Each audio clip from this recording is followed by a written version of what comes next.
the person that's, from both sides, they're just so passionate that moment to just let me sit back and take it in. There's an overall lack of objectivity when the passions run that high. Right.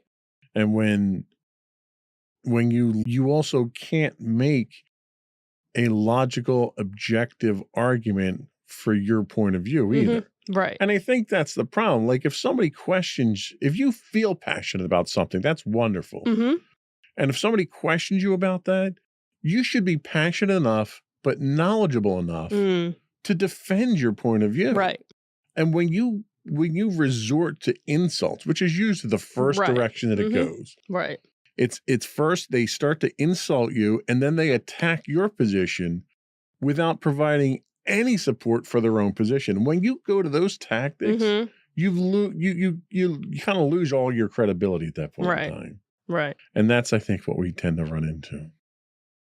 So we're going to take a quick break, and when we come back, we're going to dig in a little bit deeper into some of the anti-Semitism of the Nazi era. We'll be right back.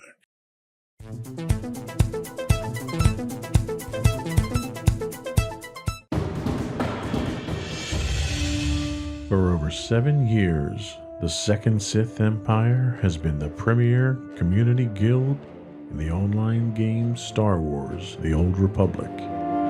With hundreds of friendly and helpful active members, a weekly schedule of nightly events, annual guild meet and greets, and an active community both on the web and on Discord. The Second Sith Empire is more than your typical gaming group. We're family. Join us on the Starforge server for nightly events such as operations, flashpoints, world boss hunts, Star Wars trivia, guild lottery, and much more.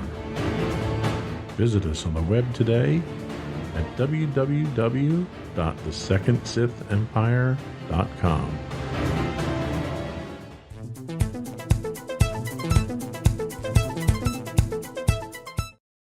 And we're back. So the comparison of anti-Semitism in the Nazi era and its manifestation in the contemporary world underscores both a continuity in prejudice and a significant shift in how it is expressed and dismantled. So anti-Semitism in the Nazi era. You had state-sponsored policies, and the most striking aspect of Nazi-era anti-Semitism was its systematic state sponsorship. The Nazi regime under Hitler embedded anti-Semitic ideology into government policy, which led to the progressive isolation, dehumanization, and eventual mass extermination of Jews in the Holocaust. This involved legislation like the Nuremberg Laws and the organization of state-sponsored pogroms such as Kristallnacht, which actually had their 85th, I believe. No, I'm trying to remember how many. I think it was 85 years. It was the anniversary of Kristallnacht, actually, not that long ago. So then we also have the propaganda machine. The Nazis effectively used state-controlled media, including newspapers, films, and radio broadcasts to spread this anti-Semitic propaganda. This propaganda was sophisticated and persuasive, shaping public opinion by depicting Jews as the source of Germany's economic problems and social decay.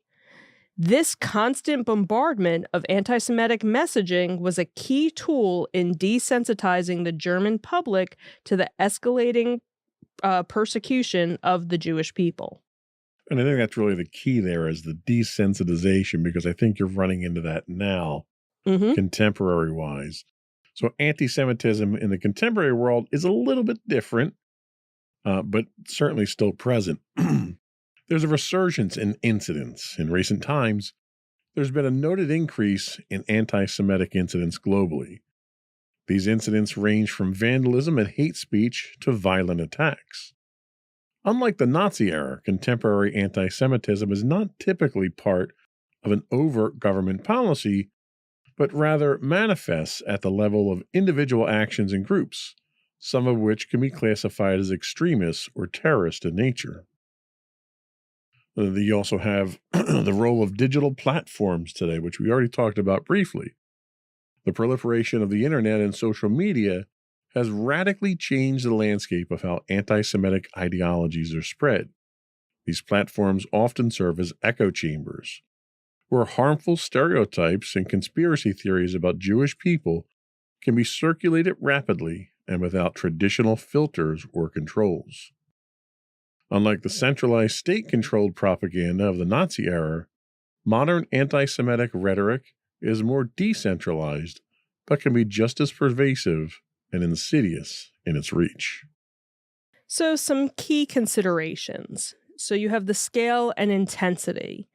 While contemporary anti-Semitism is a serious concern, its scale and intensity differ from state-orchestrated genocidal campaigns of the Nazis.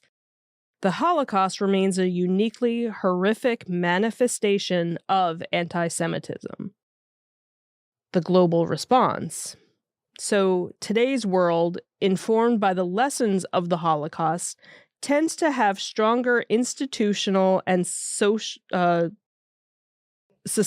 responses against anti-Semitism. Numerous countries have laws criminalizing hate speech and Holocaust denial, and there are global efforts to combat and educate against anti-Semitism. Granted, there is also a push in some countries, including the United States, to manipulate the education system for political purpose, something anti-Semitism instruction could easily fall victim to. Then we also have the challenges of the digital age. The decentralized nature of the internet poses unique challenges in monitoring and countering anti-Semitic content.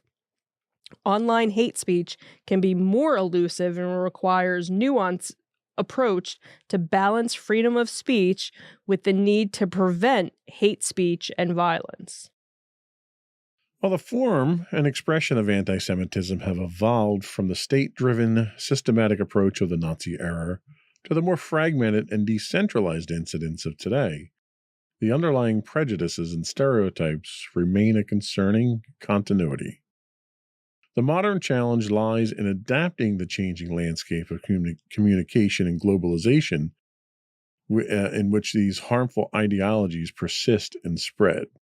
So, clearly there are differences between today's anti-Semitism and the Nazi era.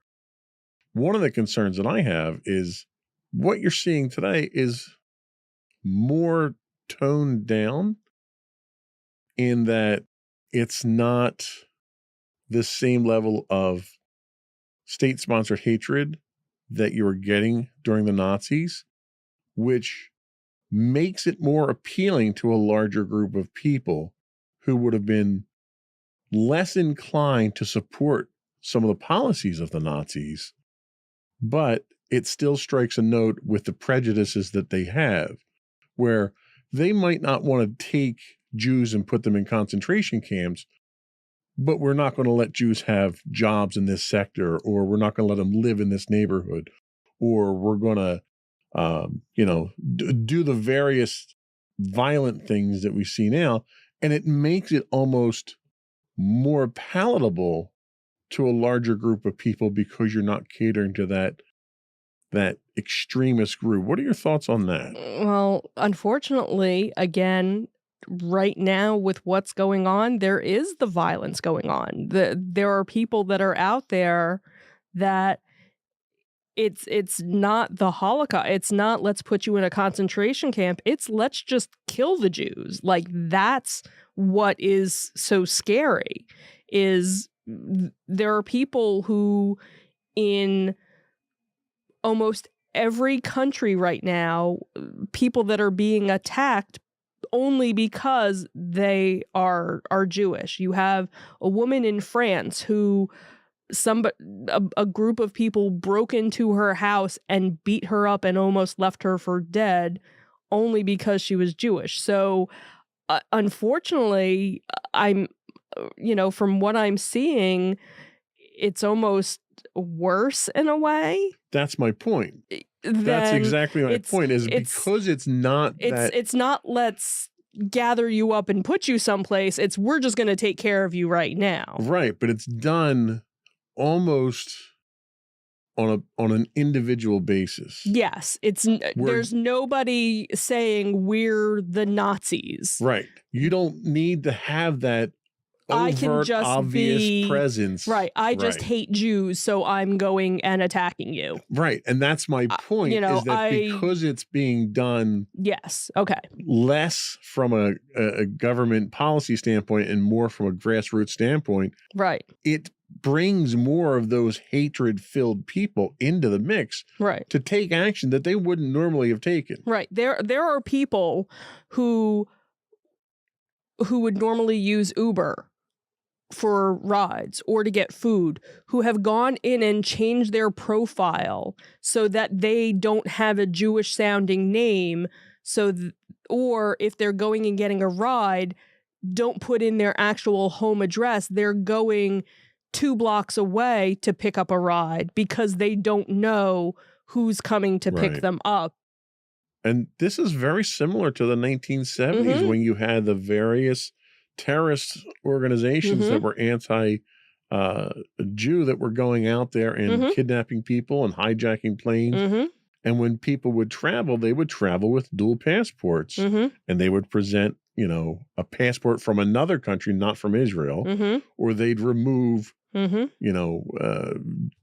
jewelry that they had on that would signify their faith and stuff like that. Yep. Where they were forced to hide their faith just to not be targets. And we're back into that situation again. And this was just the 1970s that this had happened. Right. Just this past weekend, one of the New York City libraries was defaced with anti-Semitic rhetoric. That's New York City. This is, and if any city is a melting pot, you would think it wouldn't be happening there, where you expect small town whatever that maybe has only 2 Jewish people in the town, if any, that would be the place where you'd have this huge outpour of anti-Semitic. But New York City, like that it just boggles my mind and just makes me sad and angry and mad and everything else that's what's out there. So one of the things that we've certainly seen over the last 5 years, 6 years, has been this push in schools to change curricula that I don't want to say it alters history, but it certainly downplays certain aspects of history. Nice history. Right. Yeah. Given the historical context of the Holocaust, how important do you think it is to learn about and understand these events in today's education system? And do you think it's happening? Well, I know in our school system, it has been. They've done various things. I know she read The Diary of Anne Frank, and that was a very big push to learning it. And even younger than that, there were little hints of it. So I think it's, it should be age appropriate, but I think just with any other history lesson, it's something that needs to be taught. But I think it also is the same thing for Japanese Americans with the internment camps. None of that, when I was in school, was ever taught.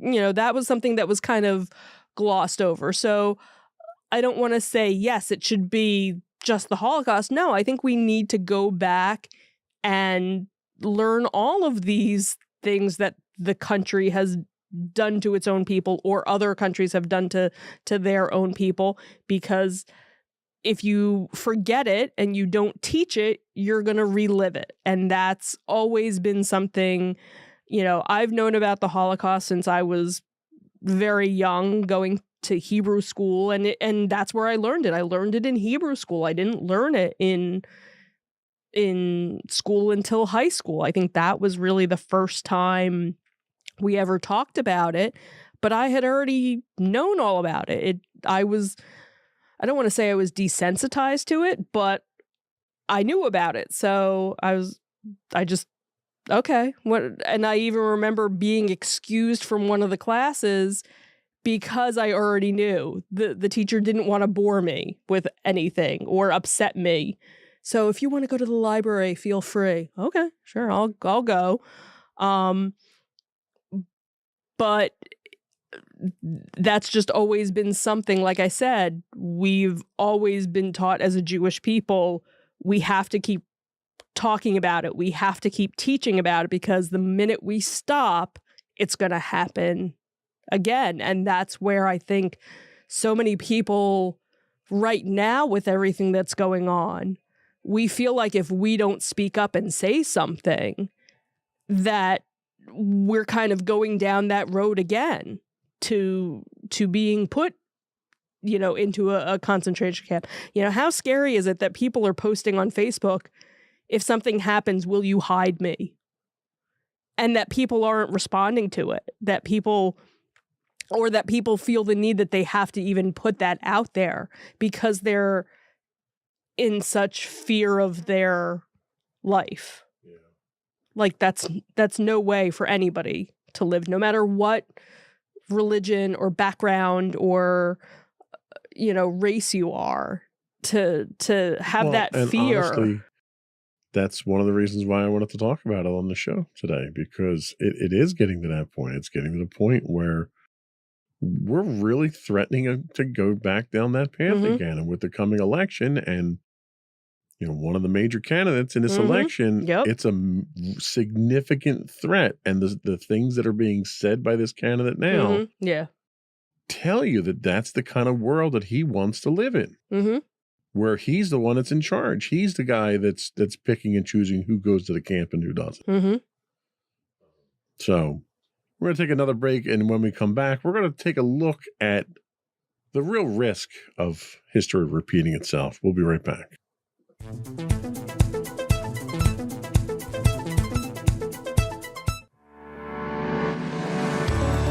Insights into Entertainment, a podcast series taking a deeper look into entertainment and media. Our husband and wife team of pop culture fanatics are exploring all things from music and movies to television and fandom. We'll look at the interesting and obscure entertainment news of the week. We'll talk about theme park and pop culture news. We'll give you the latest and greatest. Because the husband won't let her go to theme parks anymore. We'll give you a deep dive into Disney, Star Wars, and much more. Check out our video episodes at youtube.com. That she gets emotional at every time she does. Things. Our audio episodes at podcast.insightsintoentertainment.com, or check us out on the web at insightsintothings.com.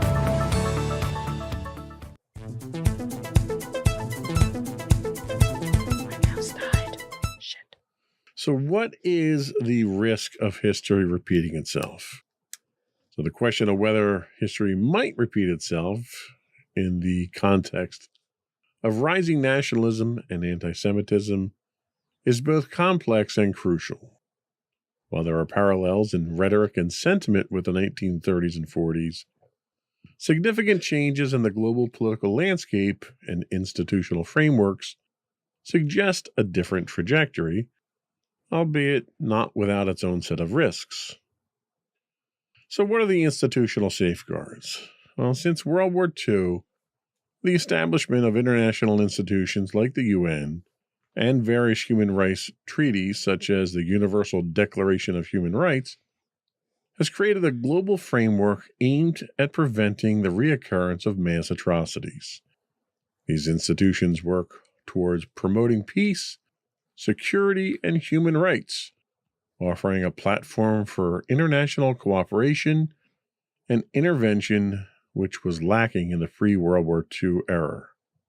However, history over the last 30 years has proven that mass atrocities, ethnic cleansings, and continued human rights violations still occur all too frequently.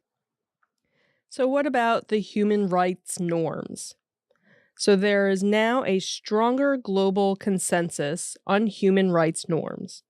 The horrors of the Holocaust were a key catalyst in the formation of these norms, and they serve as a moral compass that guides international relations and national policies, although adherence varies by country.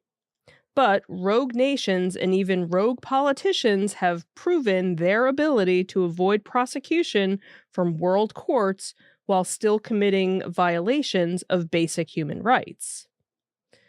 Then we have the democratic resilience. So many countries have developed more robust democratic structures compared to the early 20th century. These structures are designed to safeguard against authoritarianism through checks and balances, independent judicial systems, free press, and regular fair elections. However, even the bastion for demographic government, the United States, has proven that it is not immune to wavering from these beliefs with the election of self-serving corrupt politicians more concerned with their own personal vendettas and agendas than what is right for the country as its people. I have no idea who you were talking about with that. I can't put my finger on it. So despite all those ups and some downs, there are still persistent and emerging risks. Economic and social turmoil, for instance. Economic uncertainty and rapid social changes remain potent catalysts for nationalist and anti-Semitic sentiments. Economic recessions, job insecurity, and perceived threats to cultural identity can lead people to seek simplistic solutions and scapegoats, as we've seen in the 1930s and 40s. Which really is perfect that accused the Imperial March at that time. It's like, wow. That was not done in post, folks. Our Star Wars game is now playing the Imperial March when I get to that point. Polarization and populism. The rise of populist leaders and the increased political polarization in many countries echo some aspects of the pre-World War II era. Populist leaders often employ nationalistic rhetoric and may flirt with xenophobic and anti-Semitic sentiments to galvanize their base, creating a divided and potentially volatile political landscape. So one of the things that Hitler did, and did very well as a politician, was tune into people's hate. And he used hate as a motivator. And there are politicians today, not just in the United States, but primarily in the United States I'm referring to, who do exactly the same thing. They can pinpoint exactly what people want to hate or what they're prone to hate, and then just open up a can of it for them and use that to lead them around. And then all of a sudden you have this rabid group of literally mindless followers that will do anything for you if you feed that hatred. Mm-hmm. They'll even try and overthrow the most successful democracy in the history of the human race, all because you're teaching them to hate. What are your thoughts on that? How dangerous do you think that is, that the human mind can be that susceptible to that kind of transparent manipulation? I think it's very scary, and that's is just looking at the past few years, how much more that it's become acceptable for that to happen, and that there aren't more people out there going, what are you, nuts? That's not where, that's what just kind of blows my mind. And these educated people that are just letting it happen, that aren't coming out and saying, no, don't do that. That's wrong. because you still have these people saying, no, come this way. This is the right way. We're the right people. Everything's been stolen from you. We're going to give it back to you. But yet they haven't done anything to make it better for those other people. And some of them have woken up, but a lot of them are still drinking the Kool-Aid, I think. And it almost, there are days when it kind of makes you wonder, maybe I should just drink the Kool-Aid. Maybe that's then dangerous. No, and I get it. And that's where it almost makes you wonder, am I the crazy one? Maybe I'm not in reality. Everybody else is in the reality. Like, how can people let this happen and everybody think it's okay and nobody's standing up to these people? It just makes you think, oh, well, then it must be me if nobody else is standing up for them or nobody else thinks this is wrong. Well, it's funny you put it that way because it reminds me of an old Three Stooges skit. And it's, a takeoff on Nazis and Hitler and stuff. And the Moe declares himself a dictator. And one of the other Stooges says, well, what's a dictator? He says, well, a dictator, he promises the people everything, gives them nothing, then takes it all. And that's exactly what our politicians try to do on a regular basis to us. Yeah. And this was, a social commentary by comedians 80 years ago. Right. And we still haven't learned from it.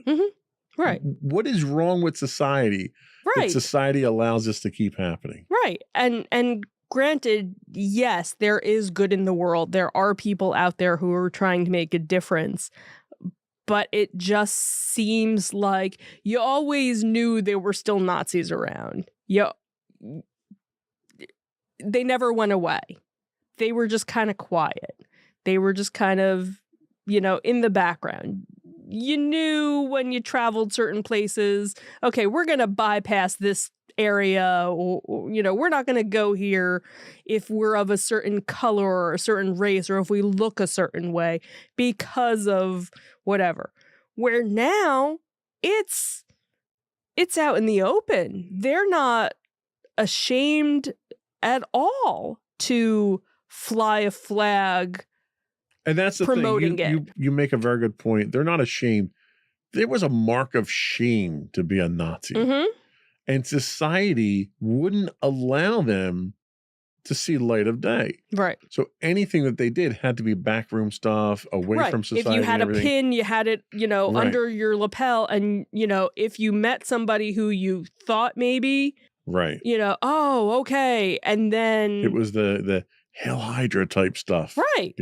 Right. But now somehow in the last 10 years, society has been dragged into the gutter to allow these people to see the light of day. You go to flourish. Disney World, and outside of the gates of Disney World, you would have protesters walking around with big giant banners with swastikas all over them.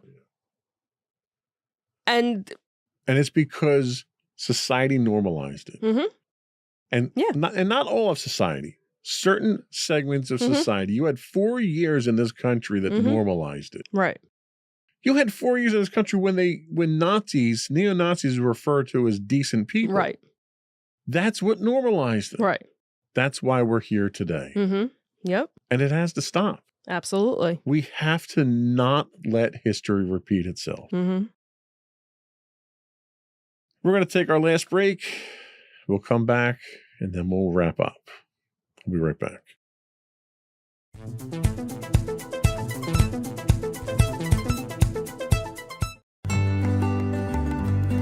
Insights into Teens, a podcast series exploring the issues and challenges of today's youth. Talking to real teens about real teen problems. Explore issues from braces to puberty, social anxiety to financial responsibility. Each week, we talk about the topics concerning today's youth. We look at how the issues affect teens, how to cope with these issues, and how parents, friends, and loved ones can help teens handle these challenges. Check out our video episodes on youtube.com/insightsintothings. Catch our audio versions on podcast.insightsintoteens.com or on the web at insightsintothings.com.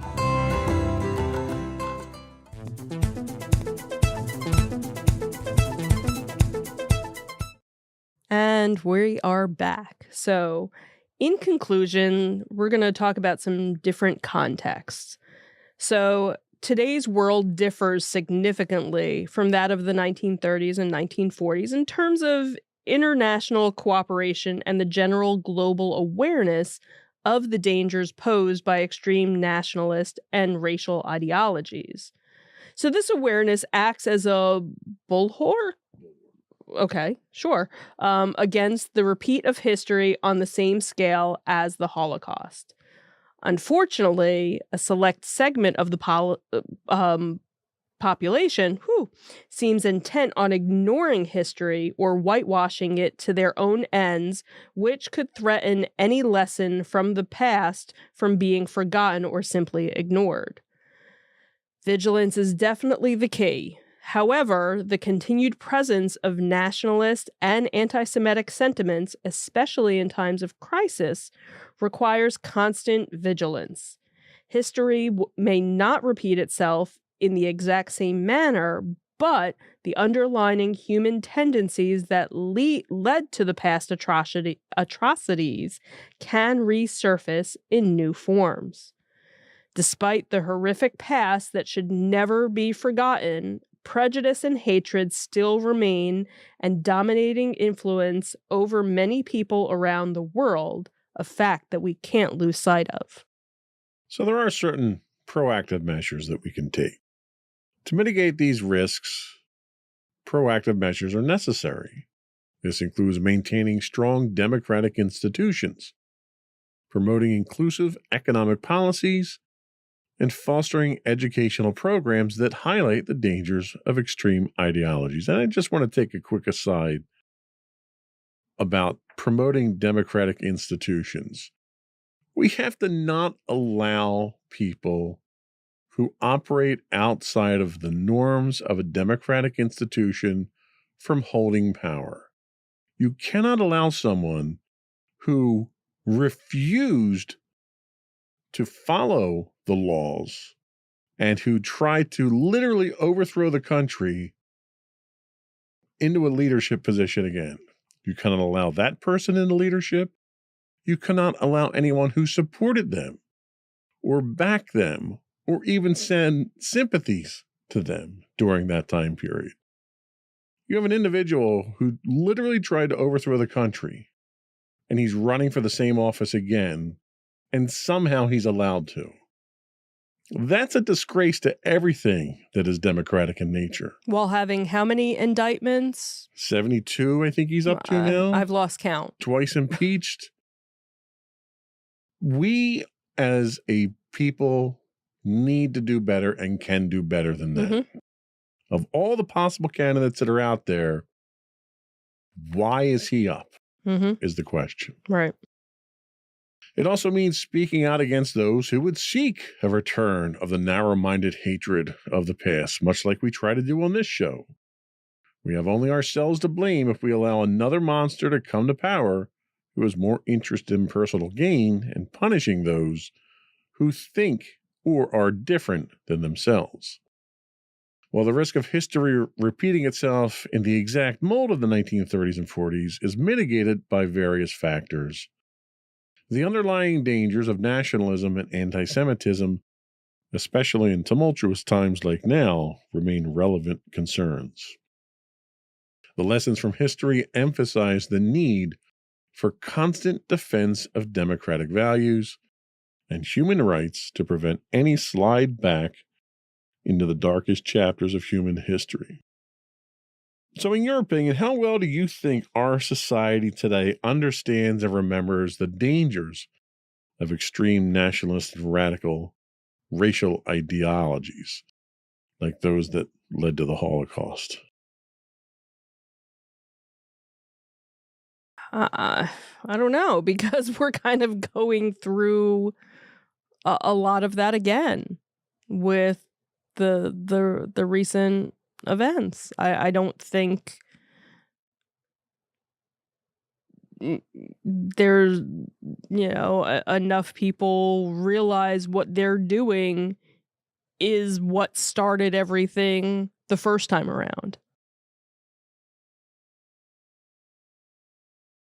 So, all right, let me ask you this. Given society's apparent emphasis on proactive measures and speaking out against narrow minded hatred, what do you think is the role of an individual in today's society in preventing the rise of extreme ideologies? What can the average person do? Try and get yourself informed. Go out there and be a support person, be an ally for someone that's being marginalized. Learn both sides of the story to be informed, because there are truths to both sides. And that's with everything, thinking thinking back to when COVID first happened and what our then, president, the China virus, and just saying that, how much hatred there was and bigotry that was going on for Asian people that were being beat up in the street, that were just walking in the street, weren't doing anything wrong, and people were just going up and beating up on them because of this virus that came from China. They had nothing to do with it. Right. And that's what we're seeing now with this anti-Semitism. And you look at the different protests that you have and the different marches that you have, the pro-Israeli and the pro-Palestine, and you can see this, the total difference between night and day. One is peaceful and one is not.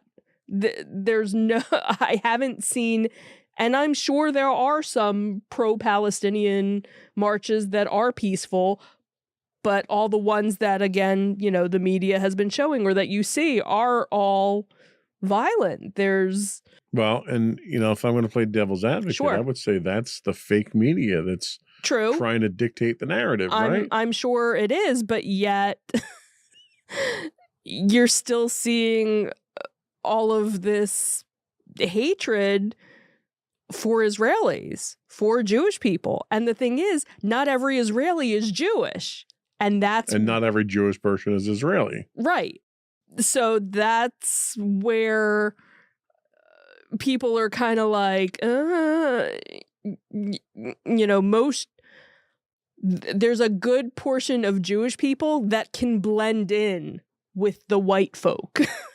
We are not white. We just happen to be, depending on where, we went from Israel, where our, ancestors ended up and who we mixed with or stayed with, determined what we kind of look like. But with Jews, we're all different shades. We're all different colors. So some of us aren't able to be spotted, I guess. Well, and I think really what it boils down to is the methodology of riling people up with hatred. Mm-hmm. It's like taking a little tinker toy, a wind-up tinker toy, Mm-hmm. and you're just twisting that hatred wheel Right. inside there and winding it up, setting it down and letting it go. And it's just going to go. And it just goes. You don't know. You have no Mhm. control. You have no idea where it's going. Yeah. But the chaos that it creates Mm-hmm. is what these people that are creating the hatred are looking for, because that's what drives their agenda. Mm-hmm. So if you've got somebody out there who's trying to get you to hate something or someone, or to be violent, or to protest, or Right. whatever, think about it. Mm-hmm. Think about who it is that they want you to target, and think about how that person who's asking you to do that is going to benefit from it. Mm-hmm. Because if they're going to benefit from it more than you are, you're just a pawn at that point. Mm-hmm. Think for yourself. Go out. There is fake news. Mm-hmm. News organizations are driven by ratings. Mm-hmm. They put the stuff out there that gets them the most ratings and gets them the most money. Don't be afraid to go out there and cite your news from 3, 4, 5, 6 different news organizations out there. If you take the time to educate yourself, you'll figure out you're smart enough. I have faith in the people out there, the American people, and human beings in general. If you wade through enough of that news, you'll figure out what the truth is. Mm-hmm. And when you get to the point where you figured out what the truth is, you'll realize how bad you've been manipulated and how these people in power are the ones that are basically getting you to do their dirty work for them. So educate yourself. There's no substitute for education. And I think that's really the bottom line here, is the only way to combat hatred and anti-Semitism and all of nationalism is just a method of control. The only way to combat any of these manipulative practices is to educate yourselves. And that's where the internet comes into play. You have so many opportunities today to educate yourself. Be smart about it. Don't be intellectually lazy. Don't take your news from one source, whether it's Fox News or CNN or whoever. Don't take any single source of news on face value. Go out and do a little research. That's what we do when we put these shows together. I think that's it. Did we have anything else we want to talk about? I think I'm good. All right. Before we do go, though, I want to take one more opportunity to invite you to subscribe to the podcast. You can find audio versions of this podcast listed as Insights into Tomorrow. You can find video and audio versions of all the network's podcasts listed as Insights into Things. And we're anywhere you get a podcast: Apple, Spotify, Google, iHeartRadio, etc. I would also write in. This is a great opportunity to write in with your hate mail and tell us how much you disagree with this or how much you agree with this. You can email us at comments@insightsintothings.com. We're on X at insights_things. We also stream 5 days a week on Twitch at twitch.tv/insightsintothings. Or you can get links to all those and more on our website at www.insightsintothings.com. That's it. Another one in the books. Bye. Bye, everyone.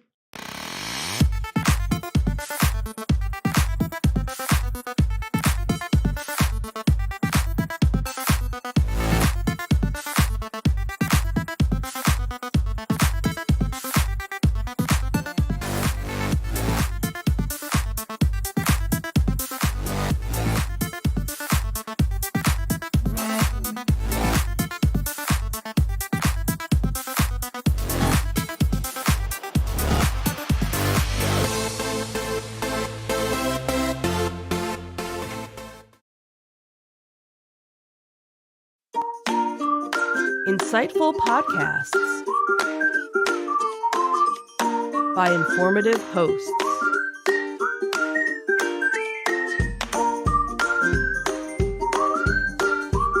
Insights into Things, a podcast network.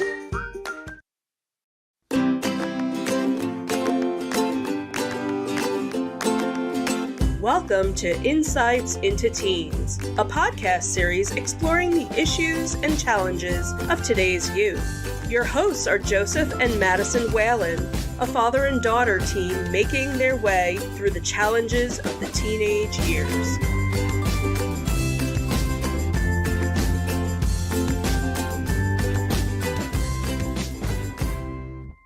Welcome to Insights into Teens. This is episode 185, Toxic Positivity. I am your host, Joseph Whalen, and my confident and aware co-host, Madison Whalen. Hi, everyone. How you doing today, Maddie? I'm doing all right. How about you? Doing spectacular. Anything exciting going on with you?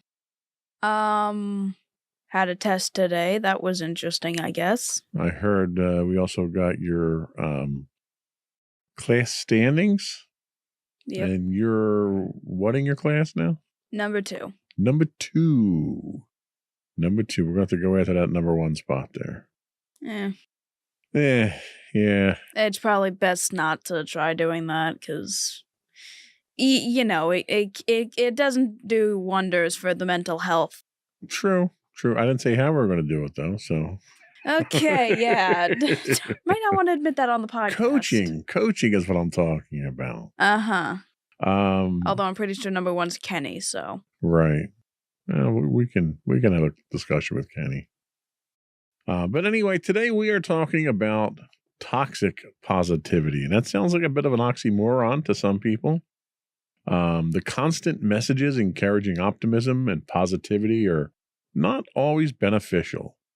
While fostering optimism is fine, there is a concept known as toxic positivity, suggesting that an excessive focus, on positivity can have negative effects. That's what we're going to be talking about today on this episode of Insights into Teens. But before we do that, though, I would want to take a moment to invite our listening and viewing audience out there to subscribe to the podcast.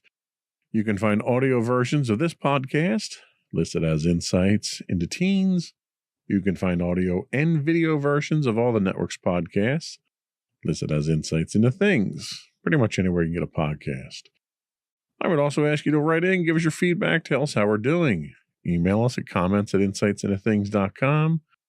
Check us out on X at insights_things, or you can get links to all those and all of our other social media links on our website at www.insightsintothings.com. Shall we get started? Sure. Here we go.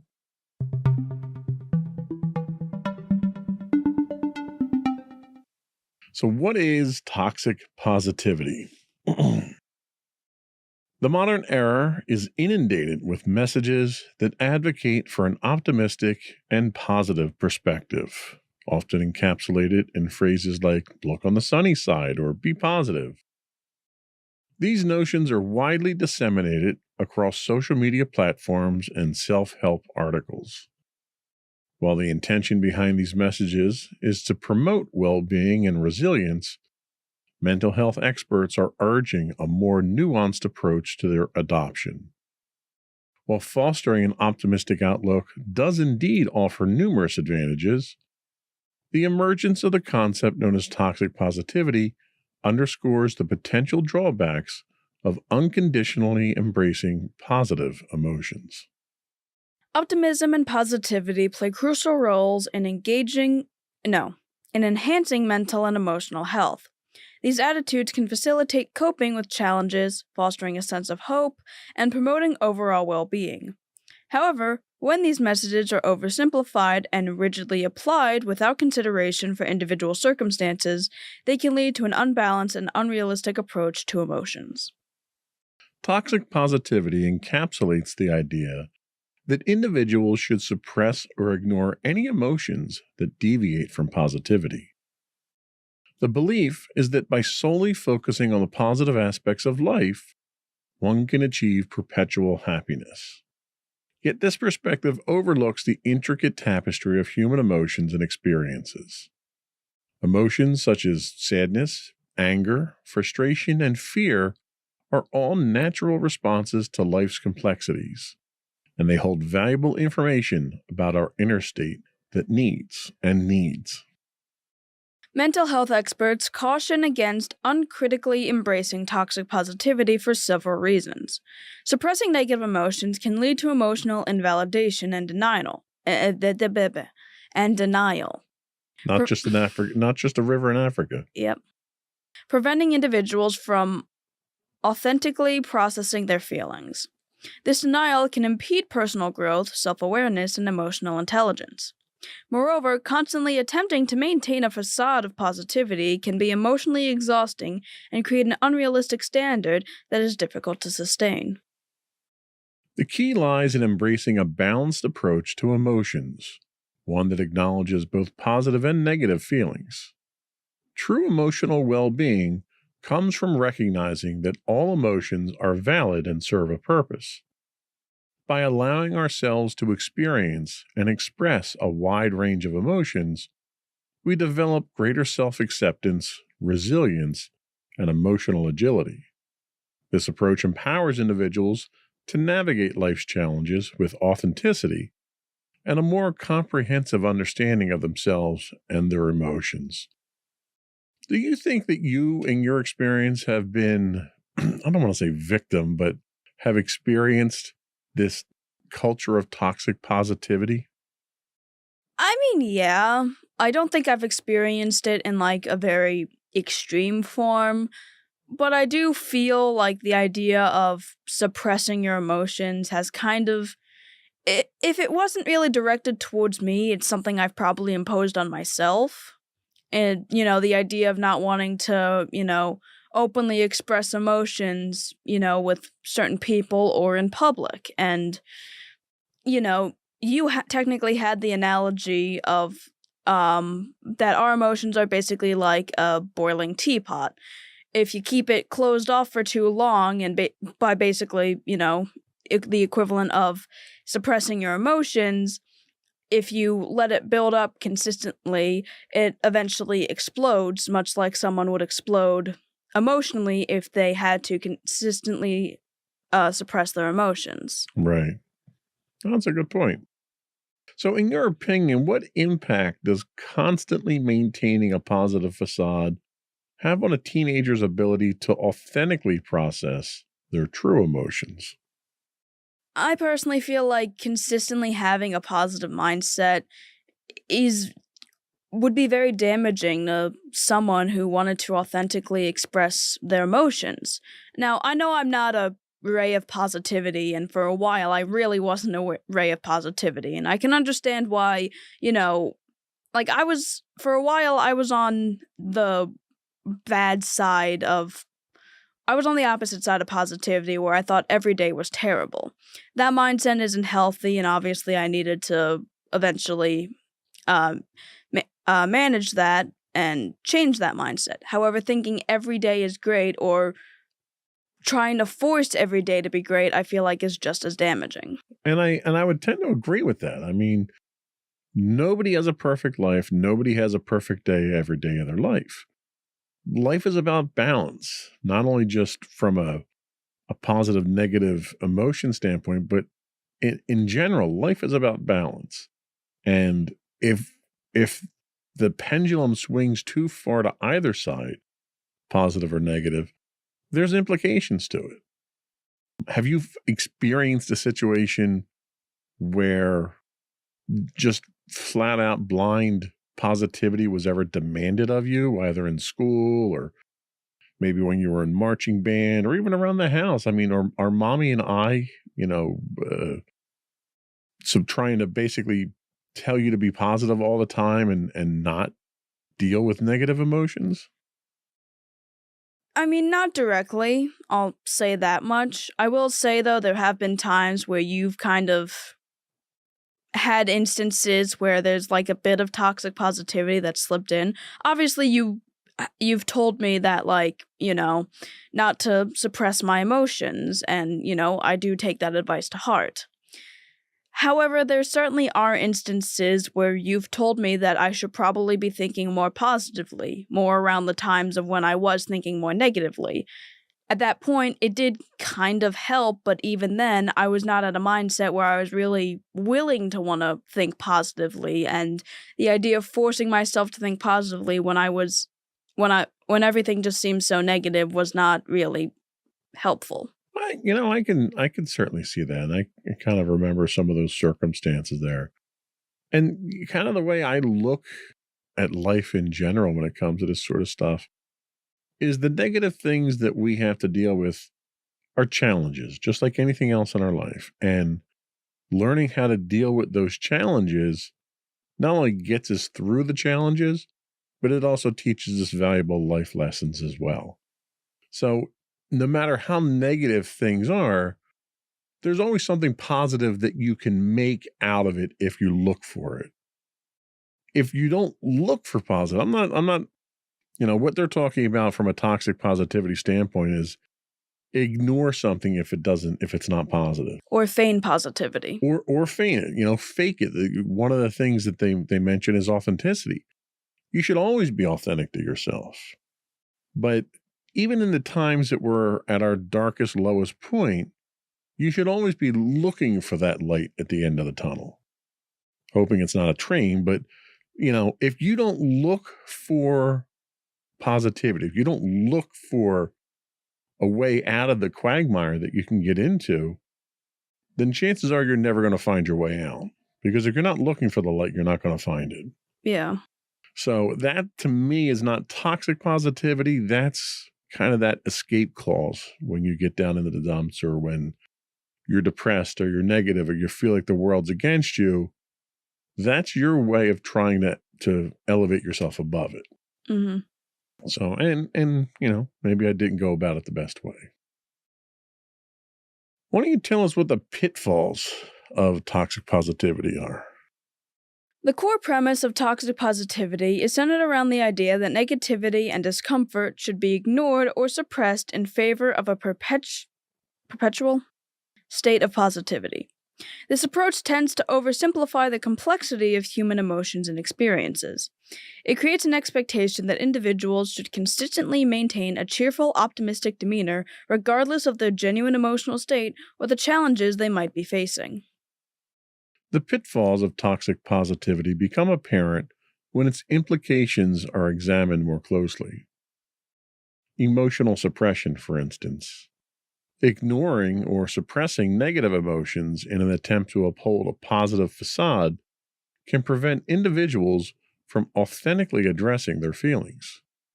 This emotional suppression can lead to an accumulation of unresolved emotions, which may eventually manifest in more pronounced psychological distress, very similar, like you said, if you hold that all inside. There's also the invalidation of genuine feelings. Toxic positivity may inadvertently invalidate individuals' genuine feelings of sadness, anger, frustration, or fear. That sounds like alliteration. This can make people feel as though their emotions are unwarranted or insignificant, leading to a sense of isolation and a lack of emotional validation. We also have to consider emotional complexity, right? Mm-hmm. Human emotions are intricate and multifaceted. Attempting to simplify them by focusing solely on positivity ignores the richness of our emotional landscape. Negative emotions often hold valuable insights and can contribute to personal growth and self-awareness. We also have to consider unrealistic expectations. Constantly striving for a state of unyielding positivity sets unrealistic expectations that are nearly impossible to sustain.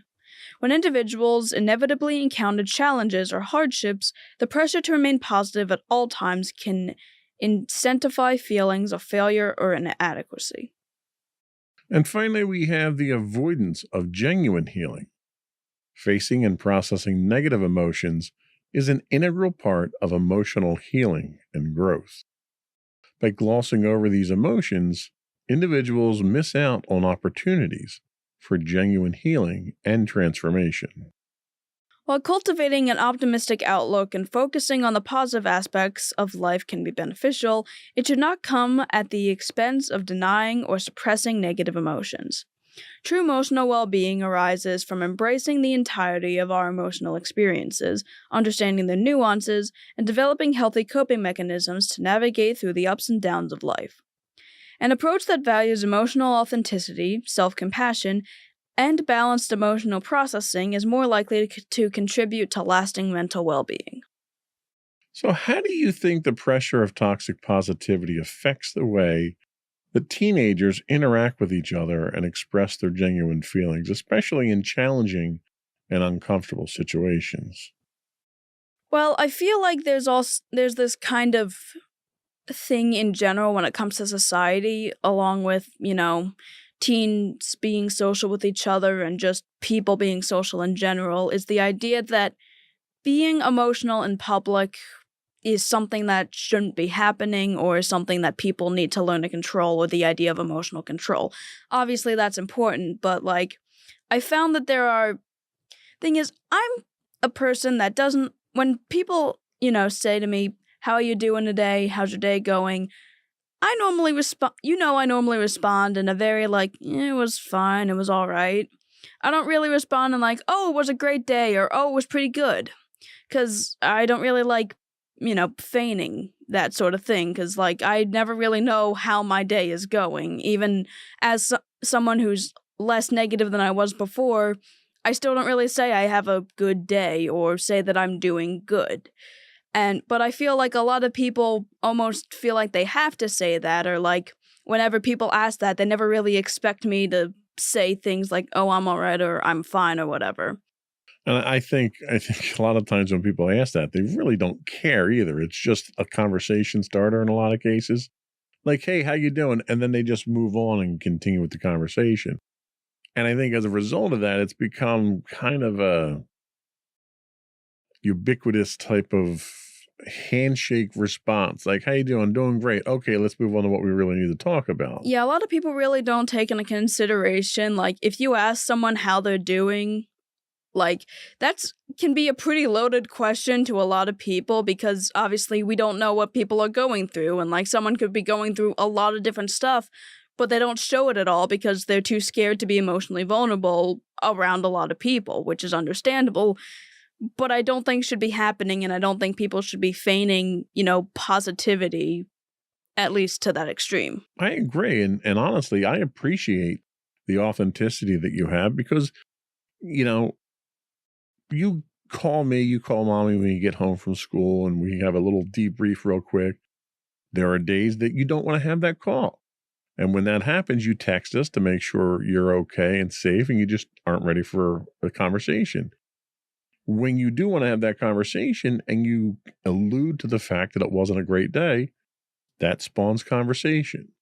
That might prompt someone like mommy or I to maybe pick up, dessert or something on the way.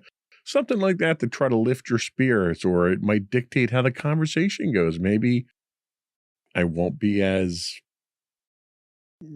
You won't poke as much of a I stick won't in be my such a cage. stick poker if I know you didn't have a good day. So it helps to set the tone, but it also helps to gauge reactions from other people if you're honest. But if you're right, and people aren't honest about that, and you just say everything's okay, that's probably a legitimate form of toxic positivity right there. Yeah, and like obviously I don't think you need to be like emotionally vulnerable with everybody you meet. I can understand not wanting to like say something like that to like a coworker you don't really know, but especially to the people that like you trust and like you're close with, I don't feel like it's the most, I don't know. I just feel like we could at least normalize the idea of if someone asks you if you're okay, understand that that's a bit of a loaded question. So don't always be prepared for someone to just be like, "Oh, I'm good," and then just brush it off. Right. And that authenticity, be genuine to yourself, be genuine to the others around you. It's okay to be guarded, depending on who that audience is, but don't be misleading for the sake of trying to get past that question. I think we're going to take our first break here. When we come back, you can tell us about why negative emotions aren't really negative. We'll be right back.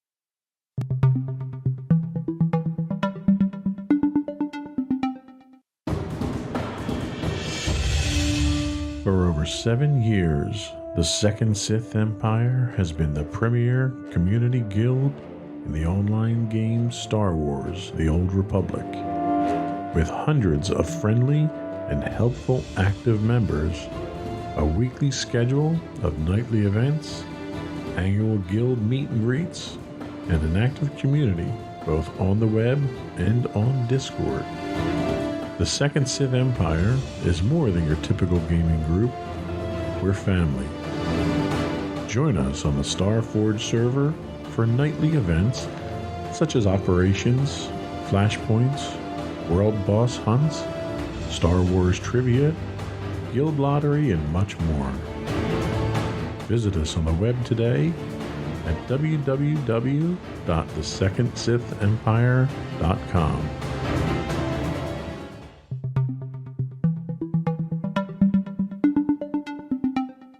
Welcome back to Insights into Teens. Today we're talking about toxic positivity, and now we're going to talk about why negative emotions aren't really negative. The categorization of emotions into negative and positive is a simplification that reflects the general valence or emotional tone of an experience. While this labeling can provide a basic framework for understanding our emotional landscape, it's important to acknowledge that emotions are complex and multifaceted. It's important to acknowledge that emotions are complex and multifaceted phenomenon that contribute significantly to our psychological and emotional well-being. In fact, the concept of categorizing emotions as purely negative or positive oversimplifies their richness and potential benefits. Emotions are intricate responses to our thoughts, perceptions, experiences, and bodily sensations. They carry valuable information about our inner world and our external interactions. Rather than categorizing emotions into rigid dichotomies, it's more accurate to view them as a diverse range of responses that serve distinct purposes.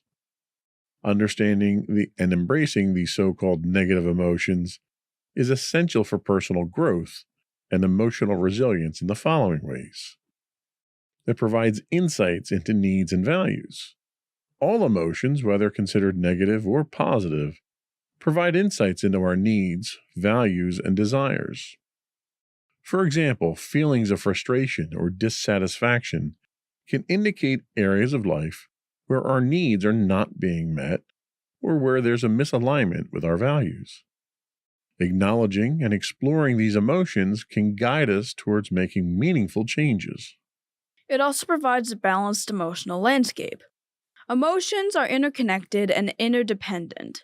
Suppressing or denying so-called negative emotions can disrupt the balance of our emotional landscape. Just as we experience joy and contentment, we also experience sadness, anger, and fear. Each emotion serves a purpose and contributes to the richness of our emotional experience. Emotional resilience is another consideration. Developing emotional resilience involves the ability to navigate both challenging and positive emotions. Embracing and understanding the full spectrum of emotions enhances our capacity to cope with difficulties, bounce back from setbacks, and adapt to changing circumstances. Self-awareness and growth is also something to consider. Engaging with a wide range of emotions fosters self-awareness and personal growth. When we explore our emotional responses, we gain insight into our triggers, patterns, and reactions. This self-awareness empowers us to make intentional choices and engage in personal development. It also helps us with effective communication. Emotions are a vital component of effective communication. Expressing and understanding emotions helps us connect with others on a deeper level, fostering empathy, understanding, and healthy relationships. Finally, it also helps with processing and healing. So-called negative emotions, such as sadness or anger, often arise in response to challenging situations or past wounds. Allowing ourselves to experience and process these emotions is an essential step toward healing and letting go of emotional baggage.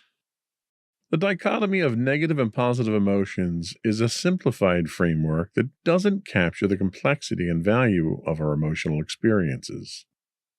Understanding and embracing the full range of emotions contributes to emotional well-being, personal growth, and enhanced resilience.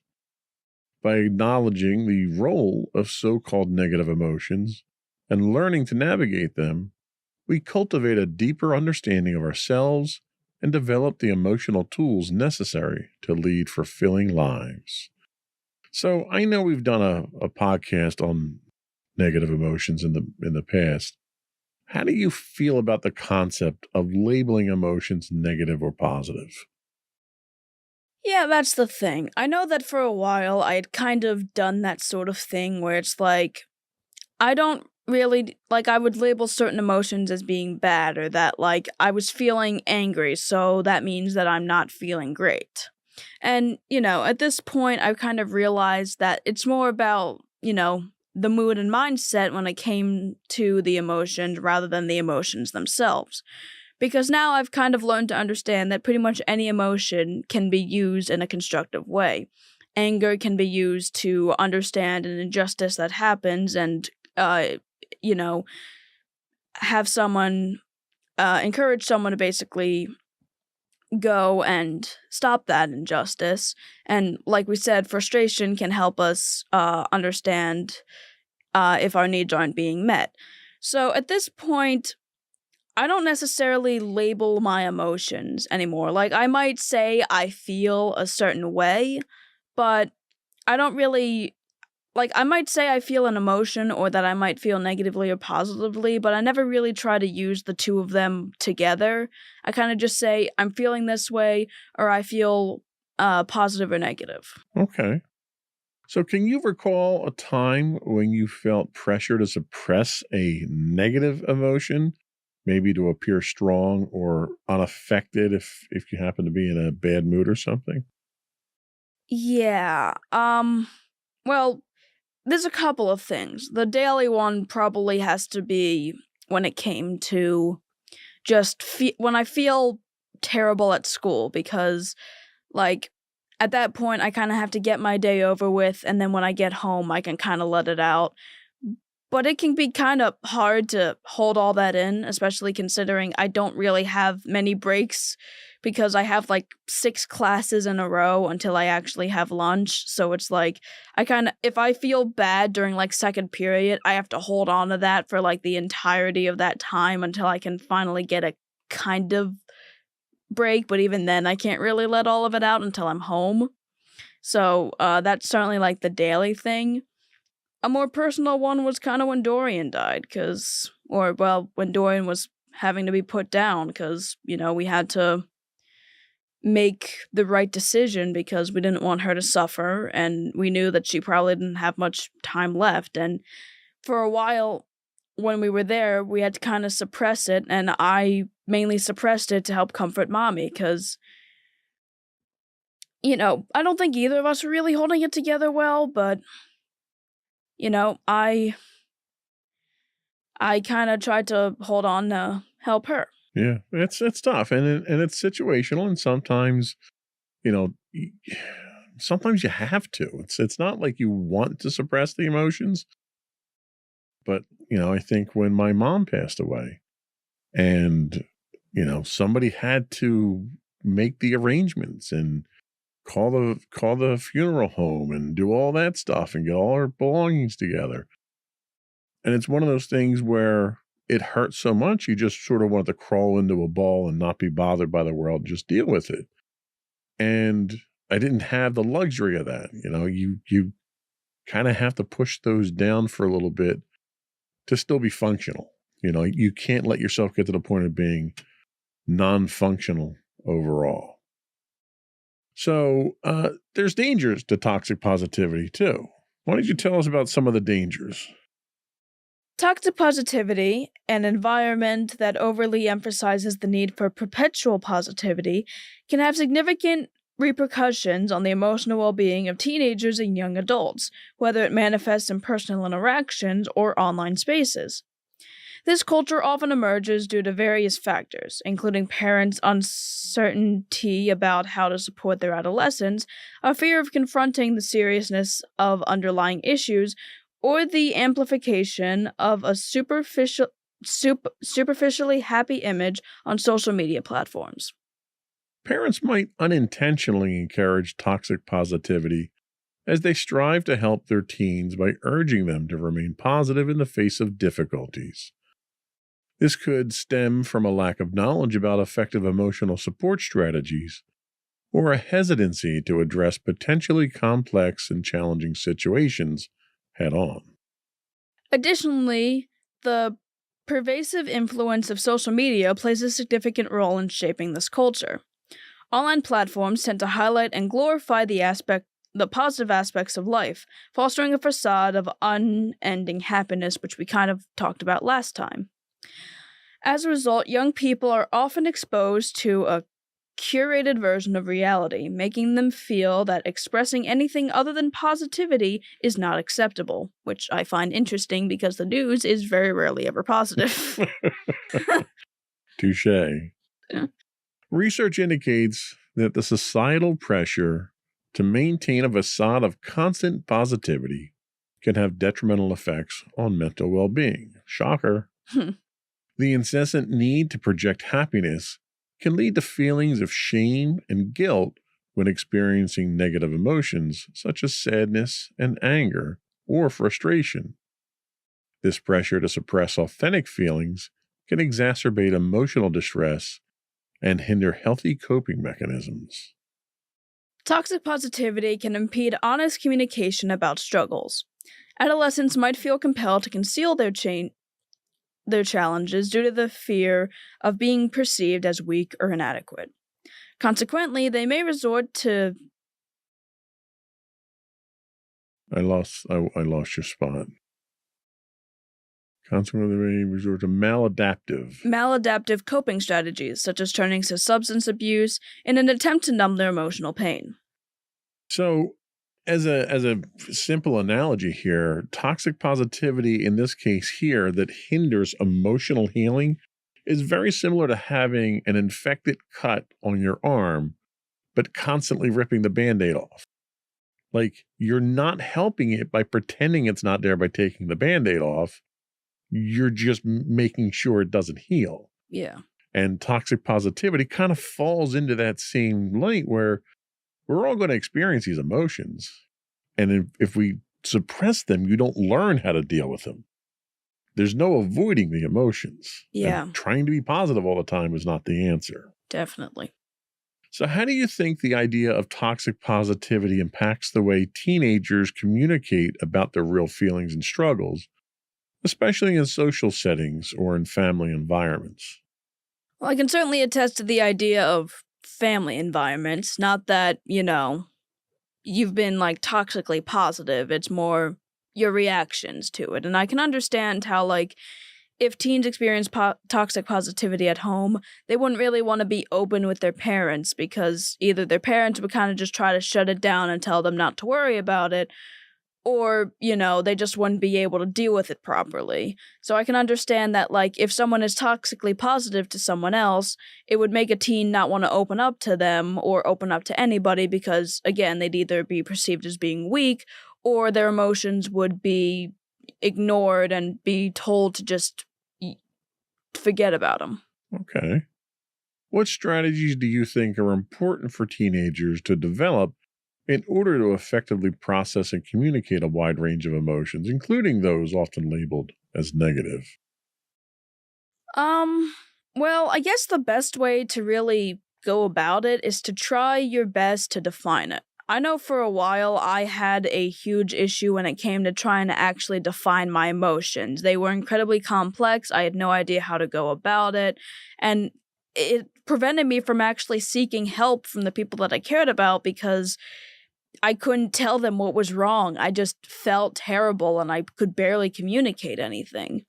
So I feel like one of the first steps anyone can really take is to try your best to define it. Even if you don't have a concrete definition of what you're feeling, the best thing you can do is to kind of try and figure out exactly what's going on, because if you can at least figure it out, then that's one step towards being able to either be rid of it or have a better way of dealing with it altogether. Knowing in a way what you're feeling allows you to better communicate with people that can actually help you, and it also helps you get a better understanding of how you're feeling as well. That's a very wise insight into that. And we've talked about it a lot in the past, the ability to identify feelings, to label feelings. And when we say label, we don't mean negative or positive, but, this emotion here is anger or jealousy or frustration. Once you can put that label on it, you can understand it. And once you can understand it, you can start to cope with it at that point in time. Yeah, and it doesn't have to be super specific. If you I know for me, a lot of times there are instances where I'm crying or I'm really upset and I have no idea why.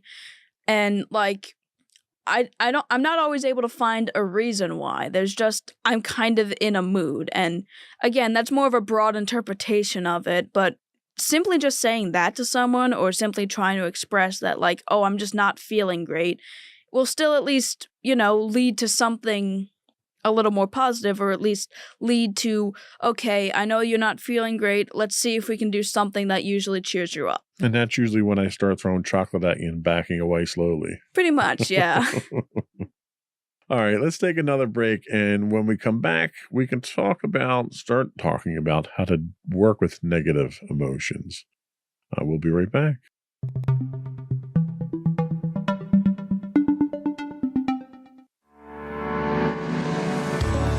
Insights into Entertainment, a podcast series taking a deeper look into entertainment and media. Our husband and wife team of pop culture fanatics are exploring all things from music and movies to television and fandom. We'll look at the interesting and obscure entertainment news of the week. We'll talk about theme park and pop culture news. We'll give you the latest and greatest on pop culture conventions. We'll give you a deep dive into Disney, Star Wars, and much more. Check out our video episodes at youtube.com/insightsintothings. Our audio episodes at podcast.insightsintoentertainment.com, or check us out on the web at insightsintothings.com.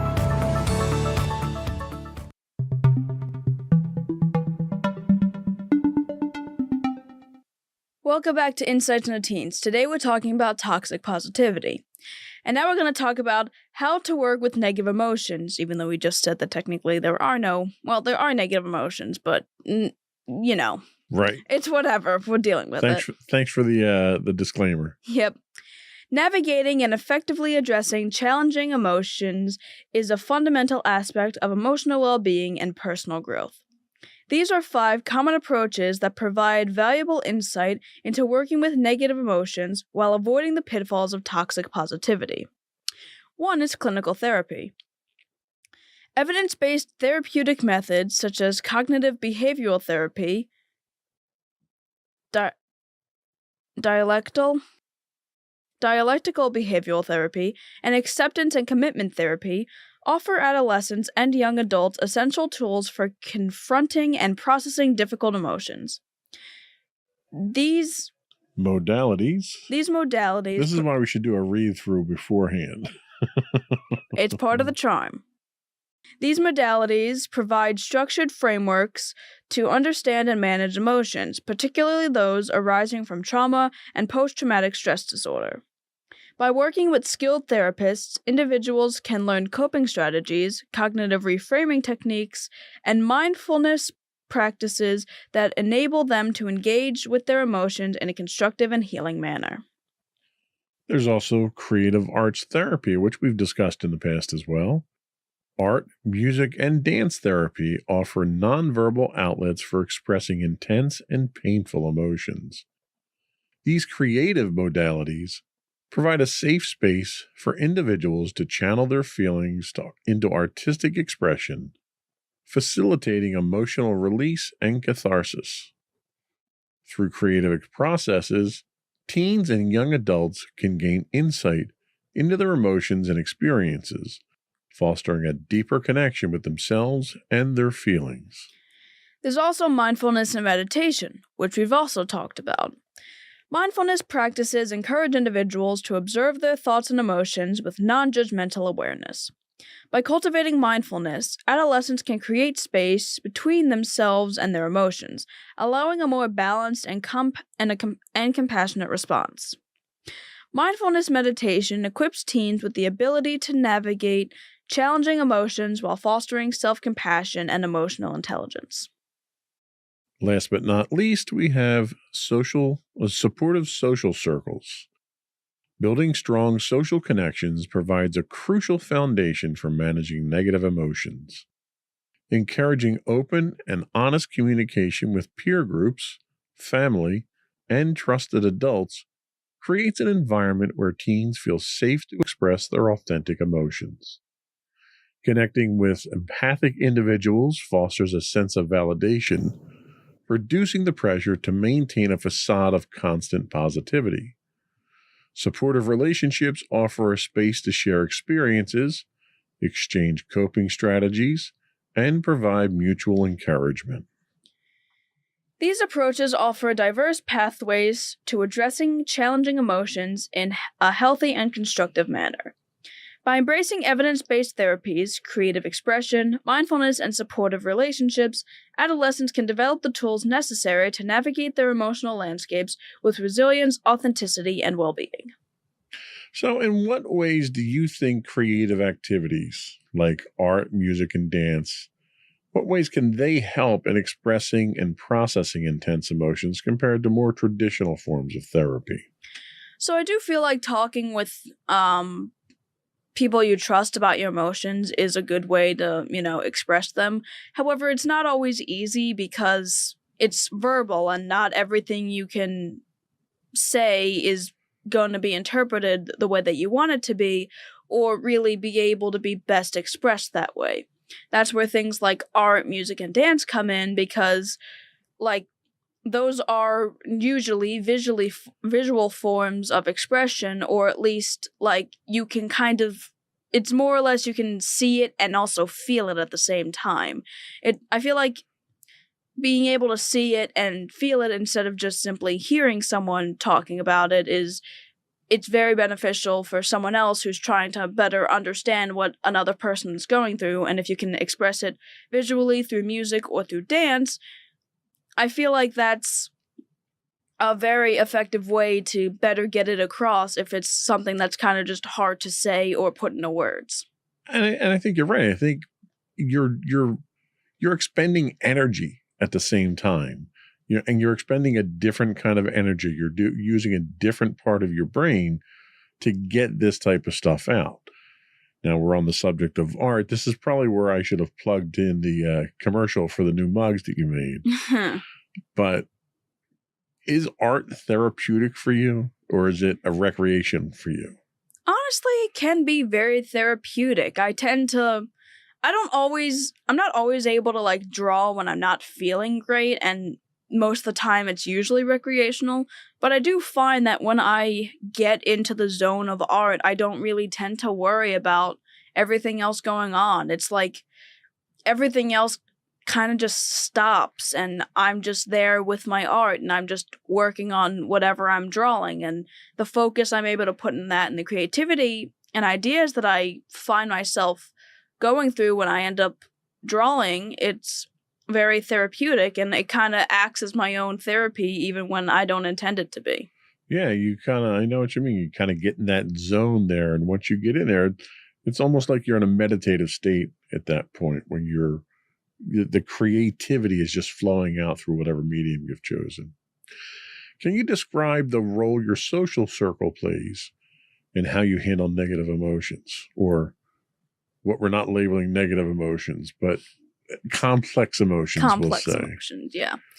I personally think I have a lot of friends who are very accepting, and I'm very accepting of them, and I feel like the importance of having a social circle that can either, even if they can't always help you with your emotions, the idea of at least them being an outlet for where you can at least express it and talk about it. Because again, the idea of talking through your emotions, like we've said before on the podcast, can be very beneficial.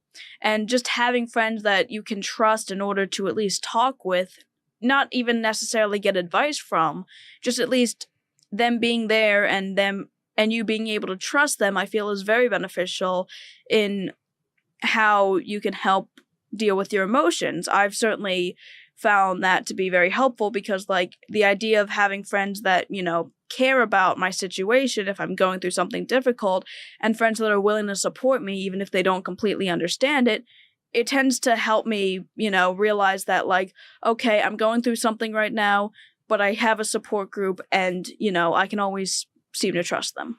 Yeah, having a support system, I think, is vital going through things like this. Not only do they reaffirm things, like you may lose faith in yourself. You may, start to believe some of those negative thoughts in your head, and they're there to kind of pick you up and dust you off and stand you back up and show you what your self-worth really is. And it's not that evil voice that's in your head. Yeah, that's the thing. Me and my friends kind of joke with each other in the ways of like, we all kind of we're all the positive voices in each other's heads because we're all our own worst enemies. Yeah. And that's true. I mean, having someone else there that can fill that gap, if you're not capable or in some cases willing to do it yourself, having someone else there to do it can be literally a lifesaver. One of the other things that I wanted to talk about was the need to strive for authentic positivity. Authentic positivity is a holistic approach to emotional well-being that goes beyond the surface level of constant cheerfulness. It recognizes the intricacies of human emotions and the dynamic nature of life experiences. Rather than solely focusing on cultivating positive emotions, authentic positivity acknowledges the entire spectrum of human feelings, both positive and challenging. This approach is rooted in the understanding that both joyous and difficult moments are integral components of the human experience. One of the fundamental principles of authentic positivity is the acceptance of all emotions without judgment or shame. Instead of suppressing or denying emotions that are commonly labeled as negative, this perspective encourages individuals to embrace their emotions as valid and authentic expressions of their inner world. By giving themselves permission to feel and express a wide range of emotions, individuals can develop a deeper understanding of themselves and their emotional landscapes. Authentic positivity does not view difficult emotions as obstacles to overcome or ignore. Instead, it acknowledges their presence and significance. This approach recognizes that challenging emotions such as sadness, anger, fear, and frustration serve important functions. They can provide valuable insight into one's values, boundaries, and areas that may need attention or growth. Rather than avoiding these emotions, authentic positivity encourages individuals to navigate them with empathy and self-compassion. Through embracing both positive and challenging emotions, individuals can develop emotional resilience. This resilience stems from the ability to adapt to different emotional states and situations while maintaining a sense of self-worth and inner stability. Authentic positivity supports individuals in learning healthy ways of coping with challenging emotions. Instead of resorting to avoidance or suppression, individuals are empowered to seek constructive strategies for managing their emotions, which can include seeking professional support, engaging in self-care practices, and utilizing healthy outlets for emotional expression. Authentic positivity promotes the importance of seeking support from a social network, therapists, mentors, or loved ones.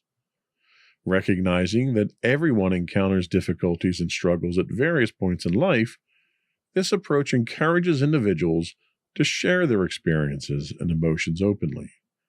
By doing so, they can receive empathy, validation, and guidance from others who have navigated similar challenges. Authentic positivity offers a comprehensive and compassionate approach to emotional well-being. By embracing the full spectrum of human emotions, individuals can deepen their self-awareness, foster emotional resilience, and enhance their overall quality of life. This approach enables individuals to navigate life's complexities with greater wisdom, self-compassion, and a genuine sense of well-being. So, do you think you operate in a cloud of toxic positivity these days? Or do you think the positivity that you do have, and you have good days, you have bad days. Do you think the positivity that you have these days is a genuine form of positivity? I honestly feel like for the most part, I do think that most of the positivity I have tends to be genuine, mainly because I don't always like to hide my negative emotions. Sure, I'll suppress it at times when I don't where I feel like I don't want to express it or feel like I can't express it when it comes to, being in public. But I feel like most of the positivity I experience is genuine. And even then, when I do experience positive emotions, I'm quite shocked at myself. Which, I mean, I shouldn't be shocked, but, it still, feels good, I guess. Well, and see, the thing is considering where you were and the journey that you've come through, and where you are today, it's good to see that kind of progress. That's the emotional growth, the emotional maturity that we've been talking about a lot on the podcast in the last 20 or 30 episodes that we've done. Yeah. So seeing that growth, it's like there's a lot of things that parents see their kids do. They bring home good grades, or you get compliments on how well you behaved you are when you're at a restaurant or something like that. That's all stuff that makes me as a parent feel good. But seeing the growth and in fact, seeing that growth episode after episode really tells me that you're reaching that, emotional maturity level that, you can handle these things. It's sort of like driving, right? When you first started learning how to drive, it was terrifying, for me at least. I mean, we had a couple of scary calls. You didn't have the confidence that you had. And the last time that I took you out, we did highway driving, we did parallel parking, and you were a champ. And it was all a bunch of little steps that got us there. And the journey to learn to manage your complex emotions is the same thing. And that's sort of what we're talking about here, is the toxic positivity degrades from that. As long as you're realistic and you're authentic and you're honest with yourself, that's that level of maturity that everyone's looking for. I think that was all we had today. We're going to take a quick break. We'll come back, get your closing thoughts, and finish up the podcast. We'll be right back.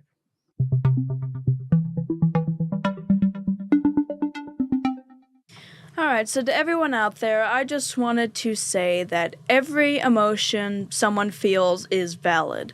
I wouldn't say any emotion is necessarily positive or necessarily negative, but there are obviously moments where people feel good and people feel bad, and people kind of just feel like they're not really either. And I do understand that people that do spread toxic positivity, for the most part, they do have good intentions. It's just there's not the understanding that suppressing your emotions isn't really very helpful. And to reiterate, suppressing your emotions isn't really helpful. And as long as people are able to understand that, I feel like the idea of communicating it with people that you trust and knowing that it's okay to express your emotions no matter what they are, in, healthy ways and in healthy doses, I feel like is something that everyone can benefit from. All right. Sage words, as always. Thank you. Before we do go, I want to take a moment once again to implore you to subscribe to the podcast. You can find audio-only versions of this podcast listed as Insights into Teens.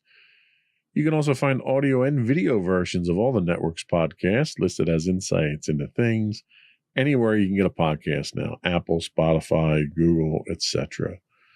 I would also encourage you to write in, give us your feedback. Email us at comments@insightsintothings.com. Hit us up on Twitter at insights_things. See, it's not just X, it's both now. You can find high-res versions of all of our videos on YouTube at youtube.com/insightsintothings. We do stream live 5 days a week on Twitch at twitch.tv/insightsintothings. And you can find links to all that and more on our official website at www.insightsintothings.com. And you. And don't forget to check out our other two podcasts, Insights into Entertainment, hosted by you and Sam now, and Insights into Tomorrow, hosted by you and Mommy. There we go. I like that. That's much better marketing than the lack of confidence you were giving us before when you were trying to tell us that we do them once in a while. Look, I don't really know when you guys are doing it. Well, this is the only podcast that we technically do weekly anymore. There was a whole shtick that I had originally. You kind of messed it up with the scheduling. I'm sorry. I'm still trying to deal with it. You got a new shtick. That's all. Nothing wrong with that. No. That's all, folks. Another one in the books. Bye, everyone. Bye.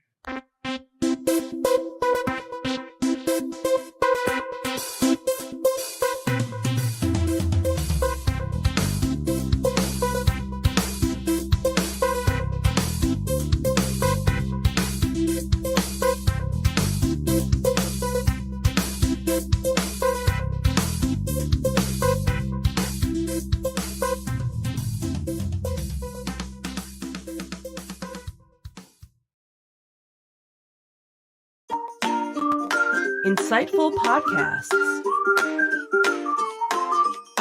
by informative hosts.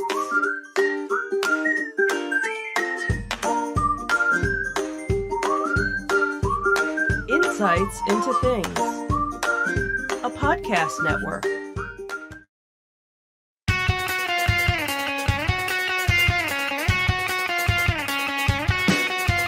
Welcome to Insights into Entertainment, a podcast series taking a deeper look into entertainment and media.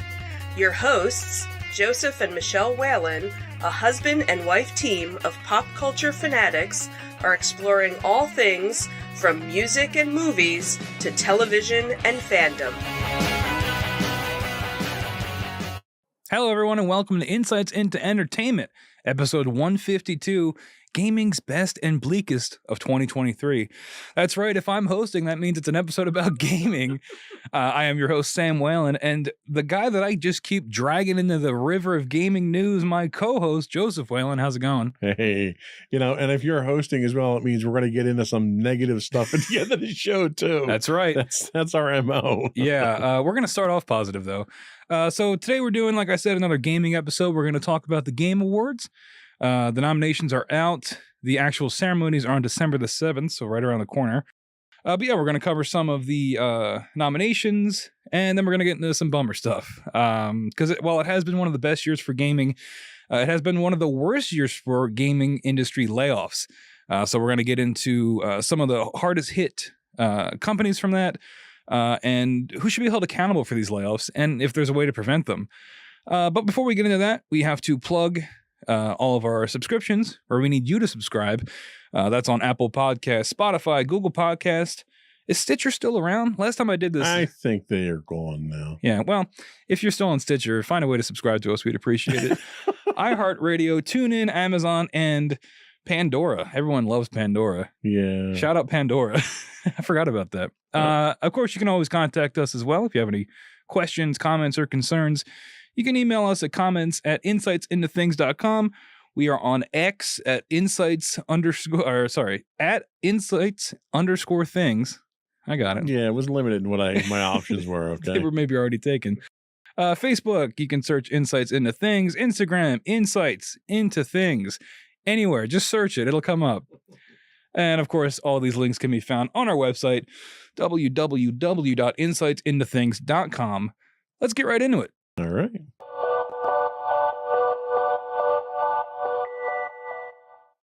All right, so we're going to talk about the Game Award nominations.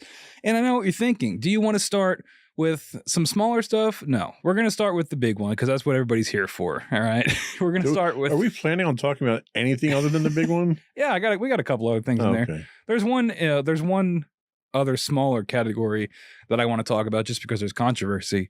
And who doesn't love controversy? But yeah, we're going to talk about the Game of the Year nominations. We've got 6 nominations for you. So let's take a look at them. And we've got them up on your screen for your viewing pleasure. We've got first one up is we're going to go from right to left, I guess. Yeah, it's in a different order than the script. Sorry. We've got Zelda Tears of the Kingdom. This is, of course, published by Nintendo and EPD. What's that? I don't know. Nintendo. Yeah. Oh, Nintendo EPD. I guess it's like a subdivision. Entertainment something. Sure. Yeah. So Tears of the Kingdom has been highly praised for its improvements over Breath of the Wild, offering an expanded world and features that encourage exploration. Maybe it should be EGP. For what? Epic Games Publishing. Well, Epic Games doesn't publish Breath of the Wild. Oh, I'm looking at Alan Wake. I'm sorry. We'll get to that in a second. Jumping ahead. I wonder. Now I got to know what Nintendo EPD stands for. Someone send us an email. Chat, if you're listening, tell us what Nintendo EPD stands for. Anyway, it's a blend of traditional Zelda elements with innovative mechanics, makes it stand out in the series. Everybody loves Zelda, right? I mean, it's always going to get nominated. Breath of the Wild received similar praise, but we were talking off air before the show. You said you're not really in on Nintendo anymore like you used to be. I'm not. I haven't been a Nintendo person for probably 15 years now. Nintendo to me was just always a little too kid-like, and that's exactly what they go for. So it's not a knock against them, that's for sure. Yeah, I mean there are games like Zelda and Mario that I think while they are they look kind of kiddie. I do think they can appeal to everybody. And I wasn't a big Breath of the Wild fan. I don't even think I finished it, and I haven't finished Tears of the Kingdom yet either.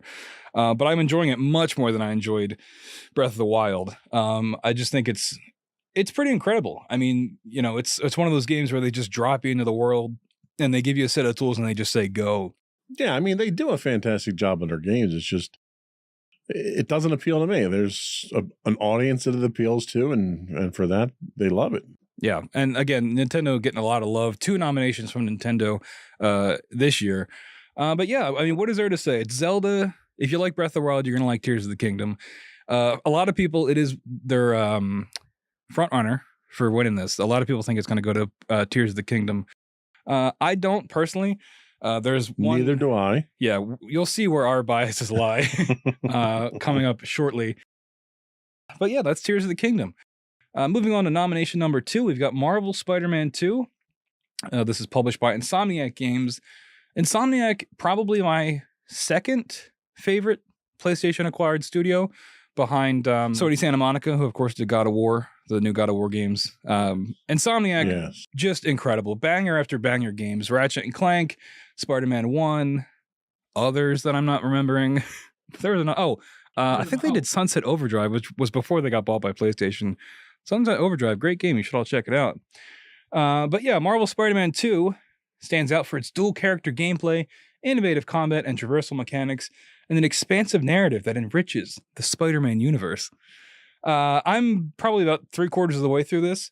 I've been trying to take my time with it because I do love these games, and I don't want to, gorge myself on it. I like to take my time when it comes to these things.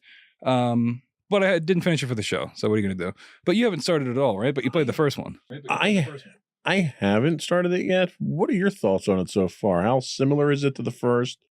What's the storyline look like? Obviously, the graphics and everything are fantastic. Oh yeah, it looks even better somehow because now we're fully with the power of the PS5. We didn't show it, but it was the power of the PS5. It looks incredible. It is more Spider-Man though. I mean, a lot like what we said with Tears of the Kingdom. It's more of the same. But for me, that's a good thing. I love Spider-Man, the initial one, the first one for PS4. I loved Miles Morales. Did you play that spin-off? I did. Yes. Okay. So yeah, it's more of that. But they find ways to innovate on it and make it more fun. There's new traversal mechanics. You've got the web wings. There's a lot more. You feel faster. There's like these big. Having the PS5 helps with that. Yeah, the one thing, and I don't know if I told you about this. As I was playing it, but the fast travel is like incredible. So the fast travel, you zoom out to the world map, you click a point, and it's instant. Like it just zooms into the map, and you're just there. Yeah. I don't know how they do it. Like it's remarkable to see in action. And yeah, they've added more because the map is larger as well. So they've added a couple more boroughs in New York, like Queens and stuff, and more suburban areas. I forget the name of it because I'm not from New York, but more suburban areas. But so what can you tell us about the story without giving away any spoilers? Yeah. I mean, if you've seen any of the trailers, you know we're dealing with the symbiote. We're dealing with Venom.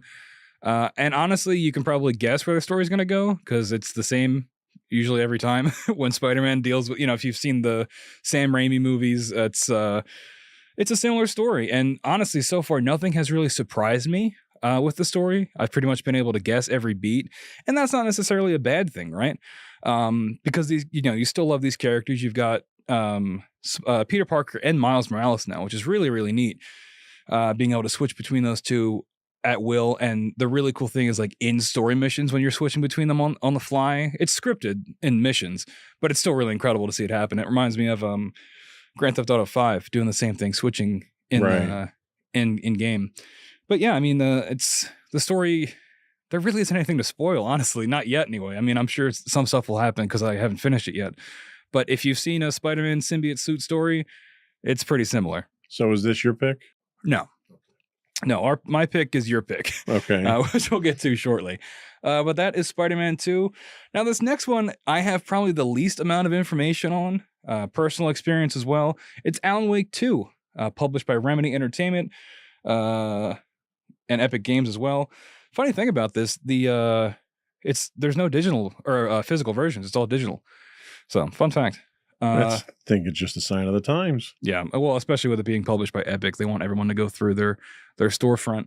But yeah, Alan Wake 2 is noted for its shift towards a more intense survival horror, which you can see in the footage we're showing. It's very scary. Combined with its intriguing narrative and innovative gameplay mechanics. So yeah, again, off air, we were talking about this, and I mentioned how they work in real footage, and I'm curious if we'll see it in these trailers. But the use of the blending of real footage and gameplay is really, really neat. And I would play it, but I'm a coward and I don't want to get scared. So, but you don't have to play the first Alan Wake to know what's going on. It helps. And this game is also part of like the Remedy universe.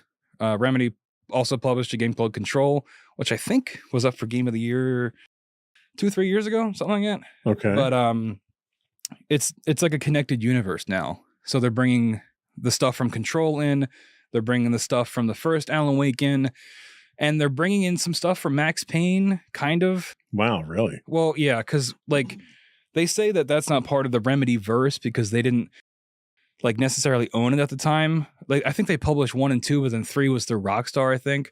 But there's a character in Alan Wake 2 who is, so you can follow this logic here, he's voiced by the voice actor for Max Payne. I forget the guy's name, but the mocap is Sam Lake, the head of Remedy. He's like the figurehead. Sam Lake did the mocap for Max Payne 1 and 2. So when you think of what Max Payne looks like, he looks like Sam Lake, but he's voiced by a different guy. In Alan Wake 2, it's Sam Lake, but it's not his voice. It's really weird. But that sums up Alan Wake 2. It's a weird game. It looks very artsy. I probably will play it one day. From what I've heard, it's incredible. It's really doing a lot for the genre, not the genre, the medium, right, pushing things forward and doing all kinds of stuff that hasn't really ever been seen before, and that's exactly what Remedy's best at. Do you have any interest in Alan Wake 2? Not really. Haven't played anything in the series yet. I'm not into the scare type things. I don't like the dark type games. Yeah. I like the types of games that I can sit down, get immersed in, play through a story when I have the time. And I get obsessed with games like that. Yeah. The other thing that I'll play is, if I just have 15, 20 minutes and I just want some mindless distraction, it's, fire up the Xbox, play a shooter, play a sports game, something like that. Yeah, that's the thing with Alan Wake 2 and with Control as well. You do get immersed. You kind of have to get immersed because there's so much going on. And that's another reason I haven't played it yet, because if it's going to be scary and I have to pay attention, it's like, I just can't do it. Because scary, I'll be honest, folks, when I play a scary game, volume's all the way down, lights are on, I'm usually watching something else. Like, I'm not listening, right? Because it's the audio that gets me. I can probably do with the visuals. But I'm going to have to pay attention to Alan Wake, and I'm going to be terrified the whole time. So we'll see what happens. I don't know if it's nominated for other stuff. It probably is. I don't think it's gonna win. I think it's probably towards the bottom tier for what people are guessing is gonna win. Right. But now we move on to our totally biased pick. Next up is Baldur's Gate 3, published by Larian Studios. The game has received critical acclaim for its gameplay, narrative, and production quality. It's already won multiple awards, recently cleaned up at the Golden Joystick Awards. Its deep integration of D&D mechanics, it's Dungeons and Dragons for you normies out there, combined with a rich narrative and flexible gameplay, which is probably my favorite part about it, makes it a standout in the role-playing game genre. It's revolutionary, right? I mean, absolutely. I've never played, well, that's not true. I have played something like it, and it was the last game published by Larian Studios, Divinity 2 Original Sin, which I was trying to get everybody to play, but, it was a little, it wasn't as accessible as Baldur's Gate 3.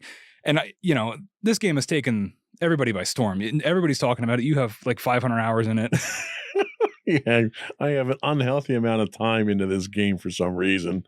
It really is a remarkable game. It to me, it's a genre defining game. Yep. And you look at the images of it, and the playthrough's great. The graphics are wonderful. If you're okay with turn-based combat, it's a great thing. But it captures the mechanics of a tabletop D&D game, which is very difficult to do. And the variance of the game. I've done 2 full playthroughs now and I have 5 short starts through Act 3. And I've yet to have the same thing happen twice in any story section. Wow.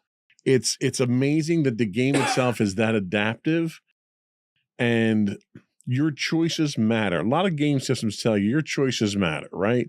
Well, normally it matters as to what your next cutscene is. Mhm. This is something, and Larian's known for this, where your choices don't matter, but your choices have consequences. Yep. And you may make a choice in Act 1 that 30 hours later in Act 3 comes back and has a completely different effect on how the game goes, how people treat you, how the story goes. To sit down and to even come up with a mind map of how these different storylines go blows my mind. I don't know how they did it. Like, people are afraid of AI taking over the world. Whatever this game engine uses to come up with its story is more dangerous, I think, and more intelligent than any AI out there. Yeah, I mean, you hit the nail on the head. There's really not much else to say. It's incredible. And in that description we read off, I think the flexible gameplay is really my favorite aspect of it.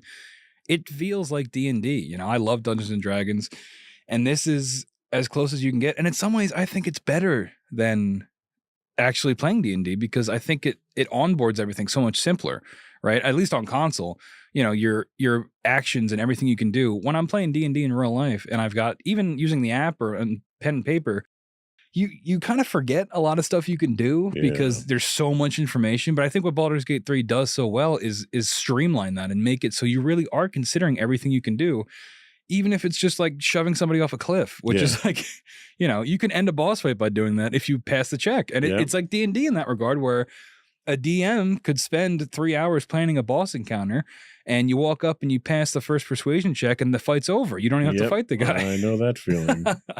But like, I don't know how to describe it. I think it's a game that everyone can play. Like, it is a little bit complicated, and it's definitely, you can tell it was meant for PC first. Sure. But I think they did a great job making it for console too. Like, I think it still works. Well, and that's the one thing that's worth mentioning on PC is it was built for PC. And in fact, you have a completely different interface on PC. But if you fire up a game controller on the PC, it changes that game interface so it looks just like the console.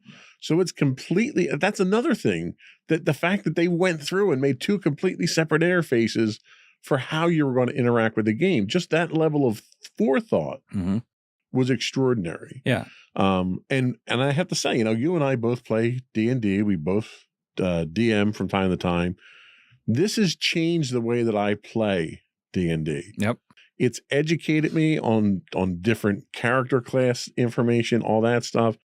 But the fact that it shows you, you know, you could sit down at a tabletop and roll dice and throw a fireball at somebody, and it kind of just rolls off your tongue and you move on to the next thing. You don't know what it looks like. And in here, not only do they visualize what spellcasting and combat looks like, they show it in different ways for different classes, you know. And even, you know, if you go with a bard, the bard can cast, you know, any number of spells, but depending on the instrument that the bard is using, the visualization looks different and is custom to the instrument, which is just incredible. Yeah. It adds so much ambiance and so much life to the game. That's why I think this one should win. Oh yeah. Even if it doesn't. Yeah, spoilers, folks. I think, well, I don't think it's gonna. It's nominated for 8 things. First of all, I do not think it's gonna sweep. I think it will get most of them, but like, it's up for like multiplayer game. I don't think it's gonna win that. And the multiplayer aspect is terrible. It's not great. I like that it's in there, and I want to do a playthrough with my friends whenever they get it. Well, the multiplayer. All right, so multiplayer, in as much as multiple players, 4 people can be in the game. Yeah, there are multiple players, but they're all playing their own story essentially, and you can interact with their story to a certain amount. There's no instancing that happens here, right? So you don't have a shared experience. You go off and you have dialogue on your own that's relevant to your character, and you can share that with other people, but they can't participate in it. Right. It's not an MMO. It's a kind of a cooperative play through that you do. most of the time, right? It's not even all the time. So it's not really a good multiplayer game. It's a great single player game that has some multiplayer capability. Yeah, and I think the one thing that does shine in the multiplayer is the combat. I think because we played it very briefly, and that's the only experience I've had with the multiplayer was the hour that we probably played. Right. So I can't speak to it fully, but the combat in multiplayer is great because the combat is normally turn-based, and it still is in multiplayer, but it syncs up whoever the real players are. So if you and I were playing, our turns would happen simultaneously, but everything else is still turn-based. Yeah. So you can sync up abilities. There is a lot of potential there. We just didn't play enough of it to find out. Well, and the one thing I will say that was great in multiplayer is as you play through your character's turn, you end your turn. In single player, if you end your turn prematurely, it's over. Yep. In multiplayer, if you end your turn, you have to confirm that you're ending it. That safety feature needs to be worked into the single player. It is. It is now? You can, I Okay. turned it on because I kept accidentally ending my turn. You can toggle it so you have to hold triangle to end your Okay, turn. at launch, that wasn't Oh, there. really? Yeah, Because I would end my turn accidentally all the time. yeah. And I was like, there's got to be a setting for All right, this. I have to go turn that all in the it's game now. much better because there's been so many times where I've done it accidentally and like haven't even done an action. And then, I get beat up because I didn't do anything. Right. The one thing I didn't like about the multiplayer, though, is as you play through the game, you pick up companions. Oh, yeah. Well, the rule is whoever talks to the companion gets them. And I can't hand that companion off to you so you can go do something else while I go do something else. Especially when cutscenes can be triggered just by walking. Proximity. Yeah. So that's a little weird. But everything else is great. Yeah. I think I just get unlucky when it comes to these things, and I usually have technical bugs when other people don't. I have had some bugs with it, but considering everything that's going on, it's like a miracle. It's like it's from like on high. It was sent down, and it runs and it works. And if you think you can do something, you probably can. You feel so free, and I've never really played another game like that where there really are no. I mean, there are constraints, right? In terms of like you can't like clip through a wall or something, Right. But like. I've never played another game where I go into a situation and I feel like I could handle it in almost infinite ways. It's a game that is sophisticated well beyond its years. Yeah. Like I wouldn't expect something with this level of intelligence to come out for 5 to 6 years. Yep. We could probably do a whole episode on it, but we Yeah. do have some other nominations to talk about. We got 2 more to go through. Let's get rid of the rest of these. So next up is Resident Evil 4, published by Capcom. This game is awesome. I played this game. I never played the original Resident Evil, so I was able to play this. This game rocks. Like, I don't know how else to describe it. It's like if you played through an action movie, like an 80s action movie. And it is scary. There were some parts where the volume had to go down and the lights had to come on. But overall, you have like a million guns. So you feel like you're in control. It's less of you're running from the monster, more like you're running to the monster to shoot it. Some highlights. This remake of the classic game has been praised for its impressive graphics, audio, and revamped gameplay mechanics, while retaining the core mechanics of the original and introducing new features and expanded content. Like I said, I never played the original, so I can't really speak to that. But I've played this game and finished it, and I absolutely loved it. I'm glad it got a nomination. I know some people are maybe a little bit perturbed by that because it's a remake. But if you play the game, it really is a remake. It is different from the original, and from what I've seen, it is its own game, and it stands on its own. I really think it does, and I highly recommend it if you're if you like action games, because it is more of an action game than it is a survival horror game. And if you like 80s movies, because it feels like that. There you go. Have you played any Resident Evil? I played Resident Evil a long time ago on like a PS2 when it first came out, or if it goes back that far. Again, I don't like dark games. Yeah. So That's Resident Evil. Right. It's not one that I've ever really jumped on. Yeah. In terms of where I think it ranks in terms of potential to win, I think it's probably towards the top. But I just, after talking about Baldur's Gate, I don't see how anything could beat that. we've got a little guest in the studio. A little lanternfly just flew in. So yeah, Resident Evil 4. And our final one here is Super Mario Wonder, published as well by Nintendo. I own this game, but I have yet to play it because I'm lending it to my girlfriend. But it looks cool. It looks cool. The sacrifices we must make. I know. Highlights. This game is celebrated for its control mechanics, animation, expressive characters, innovative level design, and dynamic audio. Is it? All right. Dynamic audio. I guess. It features new power-ups and a fresh visual design that breaks from the traditional Mario aesthetic. And that's really, so many people for years were asking for these 2D Mario games to get a visual not upgrade, but a visual change. And that's what we got in this game. I mean, this doesn't look like other Mario games, which is, I think, a big reason why it's such a standout. I'm looking forward to it. Game of the year, I don't know. This was a surprise for me, but I think it's because it's Mario and it's Nintendo, and I think there's just a level of industry praise that comes with that.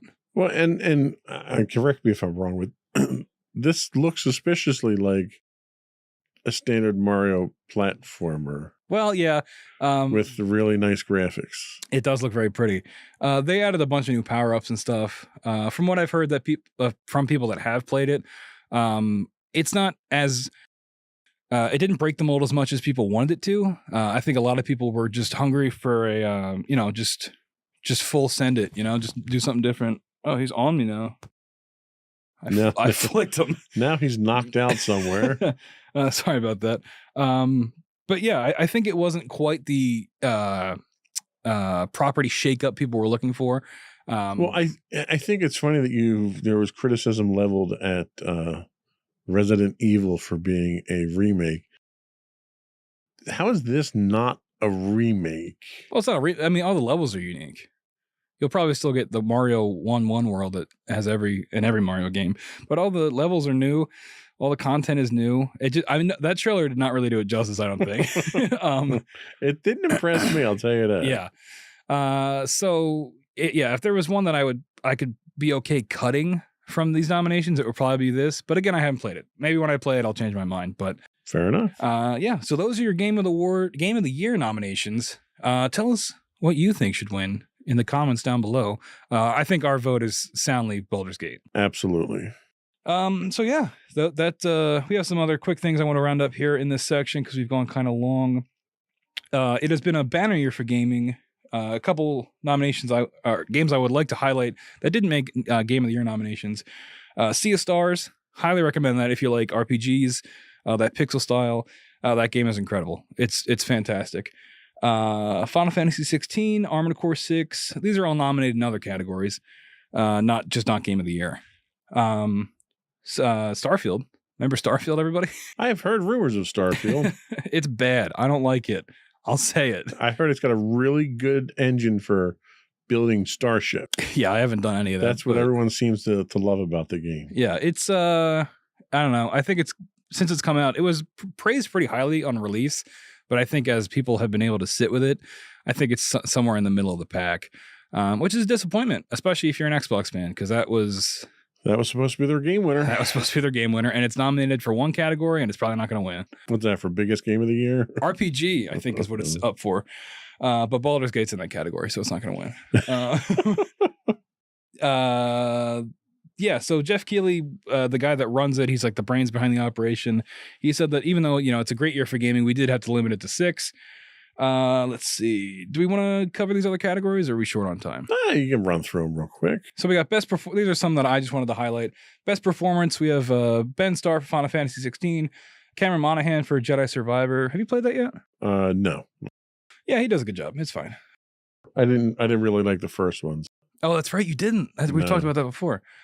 Idris Elba for Cyberpunk Phantom Liberty, which... What was that, an add-on for Cyberpunk? Yes. Really? But it's also like a remake, kind of, because with Phantom Liberty came the Cyberpunk 2.0 update, which like changed the whole game and made it what it should have been at launch, which is impressive and deserves acclaim, but... Not that steaming pile of crap that we got at launch. I love Cyberpunk since day one. I love driving around a city and seeing random piles of trash just fall from the sky. It was such a just delightful thing. I've been a Cyberpunk diehard supporter since day one. Not a CD Projekt Red supporter because they lied a lot, but I don't know. People are saying it's back. And it's kind of wild that Idris Elba is in the game. That is kind of, well, that's the thing. If you have a terrible release for a game, sign a celebrity to the next version of the game. I own this DLC, but I have yet to play it. Because when I was playing Cyberpunk, I'm playing through it to experience the 2.0 stuff, which is very impressive. And I highly recommend going back to it if you want. You can drive around the city. Is it another 15 terabytes of a download? Probably. It took 3 days to download it. I'm going to butcher this woman's name, but Melanie LeBird. Sure, that looks good. From Alan Wake 2, she plays, I think her name's Saga in it. She's the other main character that isn't Alan Wake. Neil Newbon, who is Asterion, right? In Baldur's Gate 3. People love that guy. He didn't survive in my playthrough very long. Didn't survive in mine either. So, but I know he's captured the internet's. Turns out a stake through the heart really does kill a vampire. Yeah, I pretty much instantly killed him. I think he's one of the front runners, and then my boy Yuri Lowenthal for Marvel Spider-Man 2. He is the best, and I hope he wins. But that's who I'm pulling for. I love Yuri. He kind of does the same voice all the time, but man, is it good. So he's like the Nicolas Cage of voiceover. So we'll see who wins that. Really quickly, best independent game. I just wanted to cover this because this is where the controversy is. Defined as for outstanding creative and technical achievement in a game made outside the traditional publisher system. Remember that. It's going to be important. So we've got Cocoon. Haven't played it. Want to. Viewfinder is really, really interesting. The concept of that game is, are you able to pull footage really quick for it if you can? Maybe? I can try. Because you got to see it. You have a camera, and when you take photos, you can then go into the photo, and it changes the layout of the level. And it's tough to describe, but once you see it, it will like blow your mind. So yeah, we're pulling up a trailer real quick. I played the demo for this. I haven't played the full game, but it is it's really, really remarkable. And again, it's one of those games where you wonder how it even runs. So yeah, here, check this out. So he just takes the picture for our viewing audience. Oh, that's right. Sorry, audio listeners. Look up a trailer of Viewfinder. It's very cool. But yeah, I don't know. I think this is one of the reasons why the indie category is so This looks like important. something that should be in my Oculus Quest. Yeah, like it's incredible how this like works. And like I said, it's hard to describe for audio listeners, but go check it out. And I think the demo is still available. And you'll pretty much get the gist of it. But yeah, it's one of those games where it's like, how is this even running? And how does this even work? So yeah, that's Viewfinder. Sea of Stars is also up for the indie category. I love that game. That probably is in my top 5 for game of the year, for my personal game of the year. It's incredible. Dredge, which I think is a spooky game. And then Dave the Diver, which I love. Dave the Diver, also a great game. Is it an indie game, though, is what people are wondering. Because Dave the Diver is developed by Mint Rocket, which is a small team. But Mint Rocket is owned by Nexon, which is a multi-billion-dollar gaming company. So people are wondering, That sounds like the evil corporation from a Bond movie or something. Yeah, it sounds like from RoboCop. So yeah, unfortunately, Dave the Diver is getting a lot of heat because of this. And the team at Mitt Romney, that's what I think I'm going to say. It is a small team, but they're getting all this heat because is it really an indie game? I don't know. What do you think? Because they had effectively a blank check to make this. Well, and that's the thing is that you can have a small team, but when you're getting backed by a large corporation like that, and you've got the budget for it, right, and you don't have the pressures of being that struggling indie developer trying to find an outlet for it and someone to push it and market it, I think you very quickly get outside of that indie game realm. Yeah. And you know, I still highly recommend you go play Dave the Diver. You run a sushi bar, you're exploring, you're a diver. I don't know. It's hard to describe. That sounds exciting. It's very exciting. I would make you pull up the trailer, but that was really hard to do for the other game. So, but yeah, Dave the Diver is great, but I don't think it should be in the indie category. That being said, you should still go play it. Okay. Well, I think that's probably it for this segment. Yeah, I think we got everything we could out of that. Go play Baldur's Gate 3. When we come back, we're going to get into the bummer part of the show where we talk about industry layoffs. We'll be right back.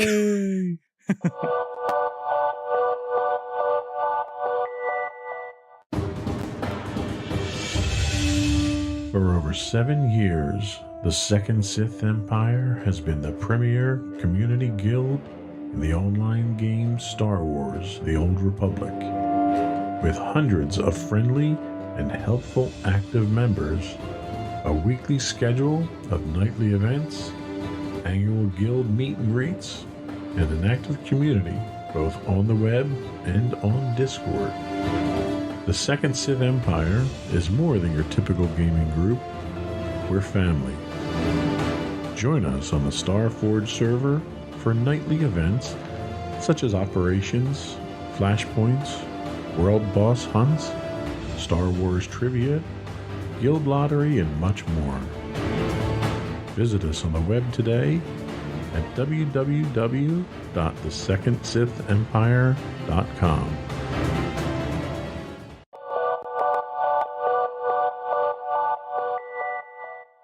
Welcome back, everyone, to Insights into Entertainment. Today we're talking gaming.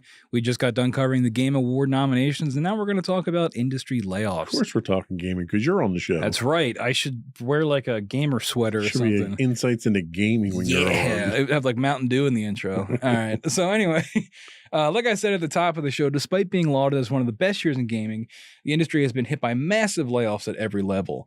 At the time of writing, it's probably higher now. Around 6,000 people have been laid off in the gaming industry. There's a very helpful but depressing website called videogamelayoffs.com, and it's been tracking the numbers since the beginning of the year. It's just one of those stories you hear about every week if you're not covering anything, I'm not a journalist, but if you're following gaming news, it's one of those things that you can't really ignore, especially this year. And you know, I don't know anything about economics, but I feel like it's one of those things where when one company does it, there's a real chance of it starting a tidal wave of this, where it's like it doesn't make it okay, but from the company's point of view, it might have like, well, if everyone's doing it, we might as well just do it now to cut costs. What do you think? Well, and I think what you run into really is when one company does it, there's a viable reason for doing it, and usually it's an economic reason, or you know, it could be depending on what the industry, but we've seen layoffs across the board, regardless of industry, not just video games, and companies that are doing perfectly fine, companies that are doing record numbers, record profits are laying people off. The unfortunate reality is that record profits, in order to get record profits, you either have to bring in more income, bring in more revenue, increase your margin on what it's costing you to do things. And to do that, you cut costs, you cut labor. Yeah. And that's usually the first thing people cut. And when you've got games that are releasing and you don't have another game in the pipeline that requires that level of labor commitment, that's the first thing that gets cut when it comes to the software industry. Yeah, and we're going to have a segment coming up where we get into more the nitty gritty on why these layoffs happen. But I just wanted to highlight some of the big examples of these layoffs. One of which is at Unity, the software developers. They let go around 900 people this year alone. Unity has been in some very, very hot water lately. I don't know if you've been following any of this. They changed its pricing structure this year and basically nuked their whole brand for no reason. Not for no reason. They wanted to make more money. But like, it was crazy. So explain what Unity is and what their product is. So Unity is an engine, right? Yeah, it's a game engine. Yeah, that you can develop your game using Unity. So a lot of the popular games that are out today are built on this game engine. Right. And when a game developer uses this engine, they pay a licensing fee to Unity to use it. So for every copy of the game that's sold, a percentage of that revenue goes to Unity for their royalties for that. And that's what they overhauled. Right. So this is from The Verge. Unity they said that beginning next year, they would implement a pay-per download pricing scheme that would charge developers a flat fee anytime a game using Unity software is installed. I think the keyword there is installed. Yes. Right? Because you can't do demos at that point in time without paying Unity. Right. And that is including installs that may not be legal Right. through pirating and things like that. Also, multiple installations of a game, like if you uninstall it and reinstall it.